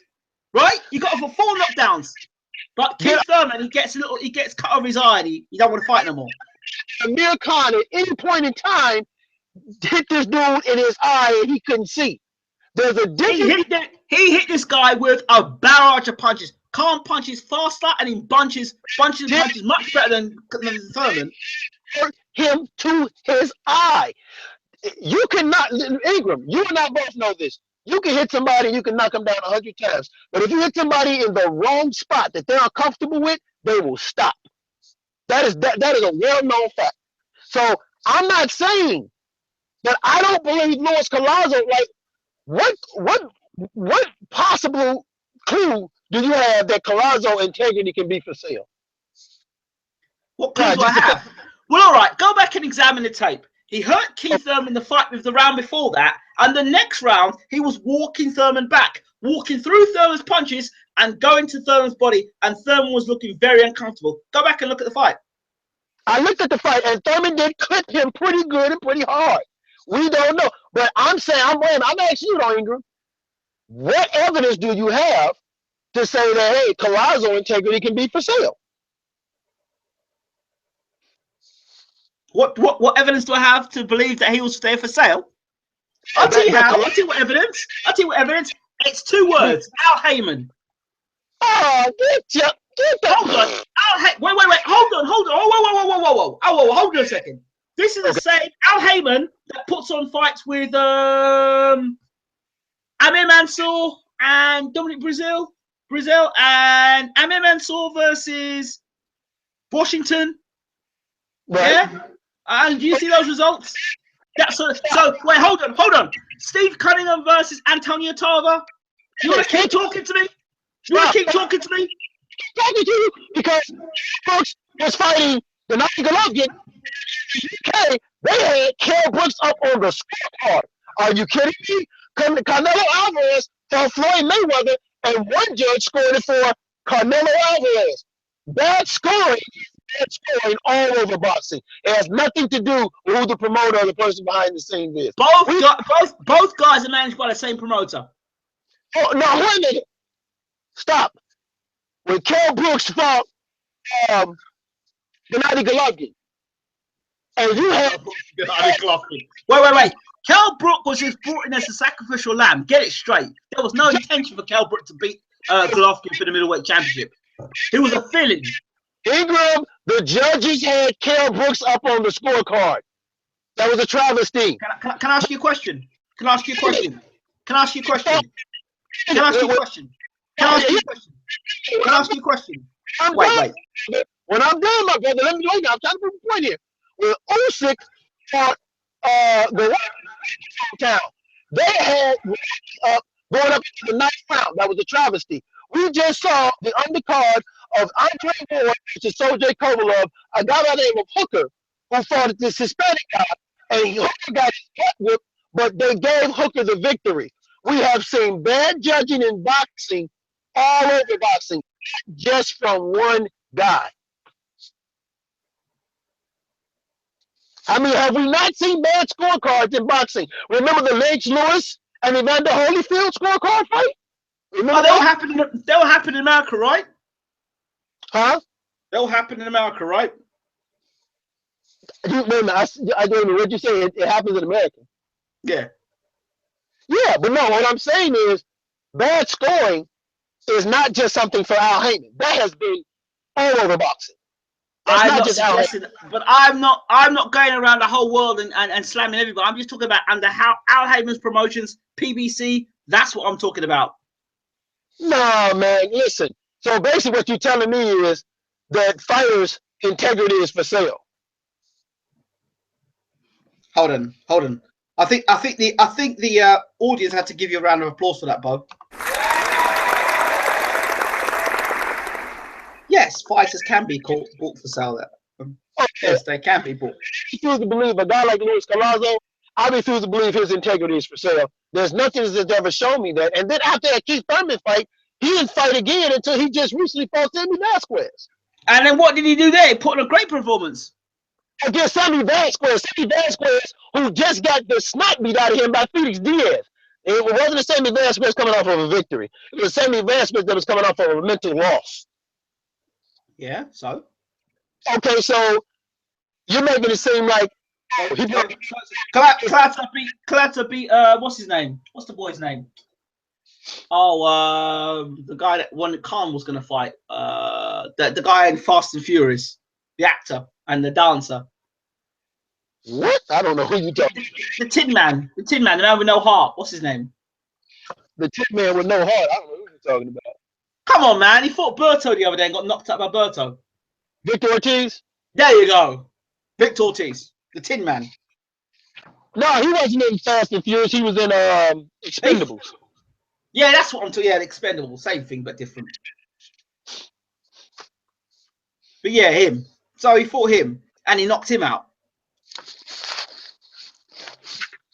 And he's a big puncher too, is he not? Yeah, but Victor Ortiz is a quitter though too, isn't he? What? I said, come on, Victor Ortiz, right? Yeah, he's a quitter too. Yeah, he is. But he can punch. Okay, yeah. Victor Ortiz is a quitter. Hell, he quit against somebody asked you a question. Who do you think will win between Lee Shelby and Warrington versus Warrington or Frampton?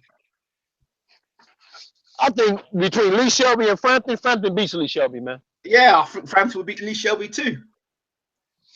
Frampton will beat Lee Shelby. Lee Shelby is probably the weakest of the 126-pound division champions. I think Ingram backed Spence on that fight narrowly. What fight's that one?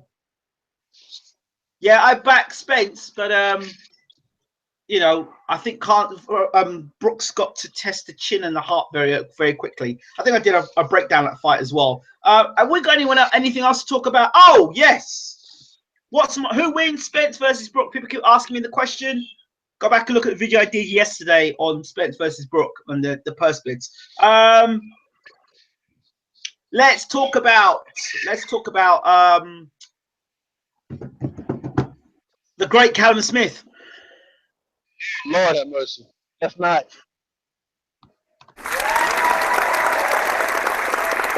The best prospect in boxing. Led by the best trainer in the world, Joe Gallagher. Let's go. Let's talk about it. Stop. What is the deal with you and Joe Gallagher, man?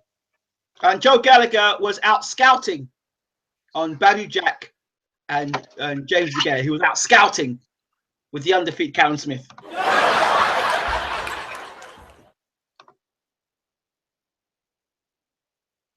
Well, okay, Joe Gallagher. and Callum Smith. It's D-Day for them. They're trying to get this fight. Well, Eddie Hearn's talking big about, oh, the fight could be at Anfield and it could be in Liverpool, this fight. I can see something now. Hearn won't win that bid. So the fight will be in America. What do you think about that fight? Bo? What do I think about the Spence and Brooks fight? No. Callum Smith versus Anthony Durrell. Oh, well, I pick Anthony Durrell, and I'm going to tell you why I pick Anthony Durrell. Just from an experience factor, I think Anthony Durrell has a little bit more experience. I also think Anthony Durrell is hungry. He wants to be a champion again. And just from a skill set level, I think Anthony Durrell has the skill set that it takes to actually beat him. Listen, I don't know what the fascination for Callum Smith has always been. I've never I mean, I think some people say, what, out of all the Smith brothers, he's probably the best one, the best out of all the best fighters.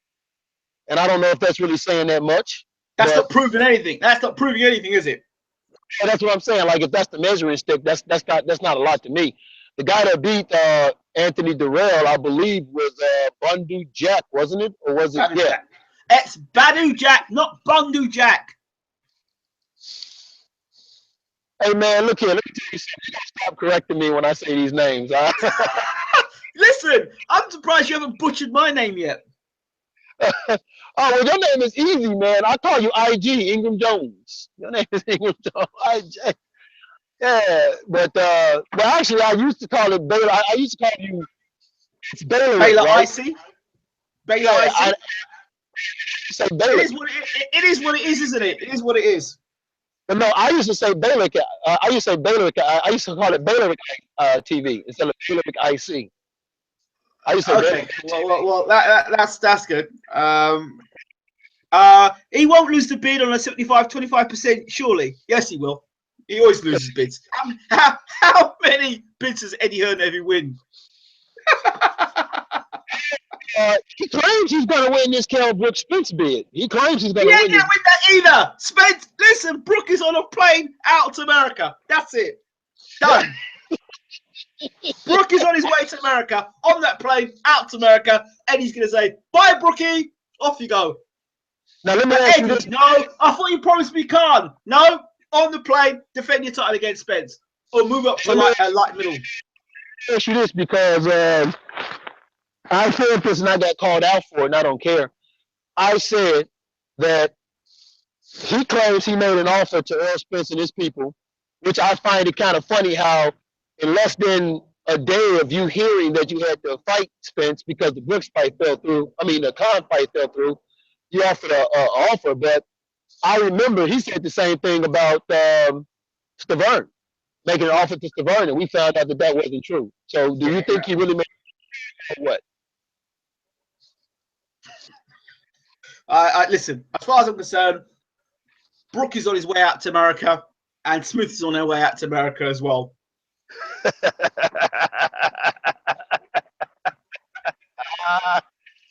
Well, I know you can't see me, but I'm tapping my chest. I know. So just look at Matchroom's record when it comes to purse bids. That's all you have to do. Callum Smith, what the hell is he going to win there? Why is he going to win a purse bid for Callum Smith? Tell me. I don't know. There you go. That's my point. Yeah, but wouldn't he want the fight to be in the UK? Is it Bundu Jack? Yes, Bundu Jack. That's what Charlie Cuts as, Bundu Jack. He won't fight Spence if it's not pay-per-view. No, he will fight Spence, and he'll go out to he's on the plane out to America. And Hugh is out to New Zealand. Spence, Brooks out to America, and Callum Smith will be out to America as well. Okay, how many purse bids has Matchroom won? What? How many purse bids has Eddie won? Not many.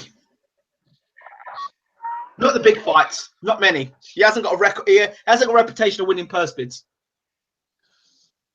What I think is more interesting is that Eddie Hearn said that Hughie Fury. Did I say it right? Hughie Fury?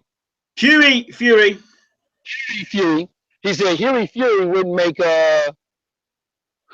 he said he would make over a certain amount, and he's going to get a big paycheck because the purse bid that was won by Joshua Parker people was for a $3 million purse bid.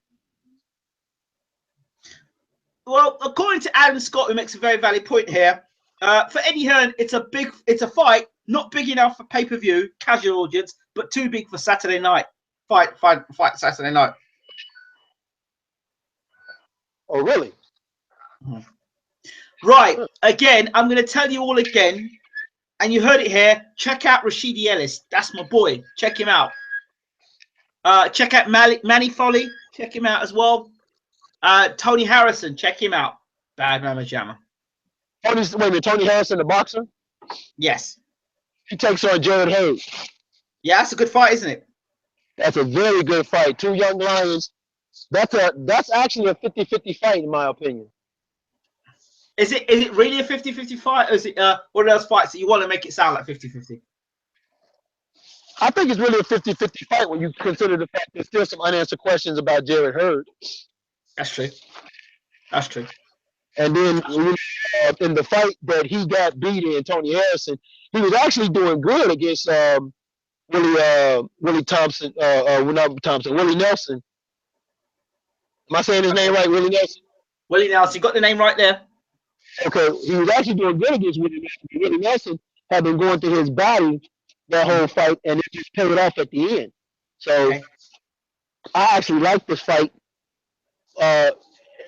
between them because Thompson could have learned something from this fight. Yeah. You got that consideration. You know, maybe Thompson learned something from this fight, but also you have to look at Jared Hurd is finally going to be in a fight with someone that's not smaller than him, someone that's just as big as he is, and with a very good jab. Yeah, he's a good fighter. Good fighter. Yeah. I just had this thought that came through my mind. I would advise Joe Smith to go and fight Andre Ward faster than him go and fight Adonis Stevenson. If Joe Smith, the only person Andre Ward, and I'm going to be very direct here. The only person Andre Ward needs to fight again is Kovalev. Why? Because he has a rematch clause against that man. If Andre Ward fights anybody other than Kovalev, I'm sorry. That's in my opinion, that's going to be unacceptable. And I'm a big Andre. I'd like to see Ward versus Stevenson. Clean that up. I would. Do you think Steve? You know, oh God, we're not going there again tonight, but clean it up. Just clean it up. I was just going to say, I'm not going to have this argument with you, man. Let's say for another time. We have to bring you. I have to come on your show and tear you up in your own show again. I like doing that. Come on your show like a boss and just come in, say what I got to say, and walk off your channel afterwards. You've been hanging around America too long talking like that, man, like a boss. Like a boss, that's right. Come on your show like a boss and exit like a boss, Hey, like how David Haye exited the room against Derek Chisora. Yeah, I remember that. You remember that? Yeah, when they were scuffling, David says, "Don't come back and do anymore. You're crap again," and he walked out the room afterwards. That was quite funny. Did you see the way David walked out the room afterwards? Yeah, I saw David Haye. I don't know crap, but David Haye is a very interesting guy. Yes. And in terms of that fight, I think that fight's going to last as long as this sentence. Inside 2, I think. Inside 3 or inside 3. Hey, Bellew, very quickly. Tony Bellew? Yeah. Inside 3. When does that fight even happen? March 4th. Same night as Thurman and Garcia, right? Yeah. Linares Crawler. Any questions? Any thoughts about Linares Crawler? Linares. Of course. Not a shadow of doubt. I still got Linares winning. Crawler hasn't done anything to make me think he's going to beat Linares. Yeah, I think so. I'd like to see Linares put the icing on the cake and stop Crawler this time round. Because Mikey Garcia is eyeing Linares. Yeah, that's the fight we both want to see. But yeah, Mikey Garcia has Linares, so I think that would be an excellent fight. Okay. Right, I think we're going to bring this to a close now, unless Bo's got any closing statements to make, Bo. Nope, I'm good, man. You're not going to invite people to your super channel? Yes, you guys can come and follow me on Truth and Facts About Boxing. Subscribe, y'all. It's free. Also, you can follow me on Twitter at truth_factbox1. That's capital T for truth, underscore capital F for factbox1. And on Instagram, it's just truth and facts, truth_factbox1. And also follow me on the Movement Podcast. That's me, my man Twine Liberty from Hoop Jab, 2K the guy from the Gods of Boxing, Jasper from Colossal Boxing Talk, and then my co-pilot Bernard, the real casual. And also tune in to Pound for Pound Boxing. They do a weekly show and guard your grill. And as always, you can catch me roasting my main man, my brother from across the pond, Ingram Jones, on his show and schooling him on the art of boxing American style. Yeah. I will tell you what, you do a world-class job butchering other fighters' names, which is okay, which is fine. just when you start having to deal with lawsuits, it's don't send them my way. It's okay, keep those lawsuits. Hey, if you're a world-class fighter and you want your name butchered, just introduce yourself to Bo Bland. He'll butcher your name live and consistently will butcher your name. Don't worry, he'll do it, and he'll do it classy as well. You can't see me if I say your name. You can't see me. Yes, baby. That's how you come on somebody's show and you drop it like a boss. Now you see, you're copywriting me now. It's always a pleasure to have you on the show, Bo. Great banter we have between one another. And once again, thank you all for making this show a great show. At one point, we had 80 people in the room. Now we've got 43 people in the room. We've had 15 likes. We've had 5 dislikes. I can assume those 5 dislikes have been people that I've blocked from the channel, which is fine. I don't want to trolls on the channel. So it's all good. It's all fun. I don't want no trolls for 2017. Any trolls on the channel will get blocked. So I don't know why they try it. They get blocked every time. So just open a new YouTube account, I guess. Right, let's get out of here. That's 16. Please share this video across the social media platform. Let us smash and let's get into 10,000 subscribers before we make the big switch. This is Ingram Jones from Bayloric TV with my man Bo from Truth and Facts Boxing. Bo, when you finish, don't hang on, stay on the line. I'd love to have a little chat with you afterwards. People, love you. And to my audience, I love you too. Thank you very much. And hopefully tomorrow night we'll have a new IBO super middleweight champion of the world. But could you imagine if it went horribly wrong and Quinlan were to knock Chris Eubank Jr. out? What would happen then with the ITV deal?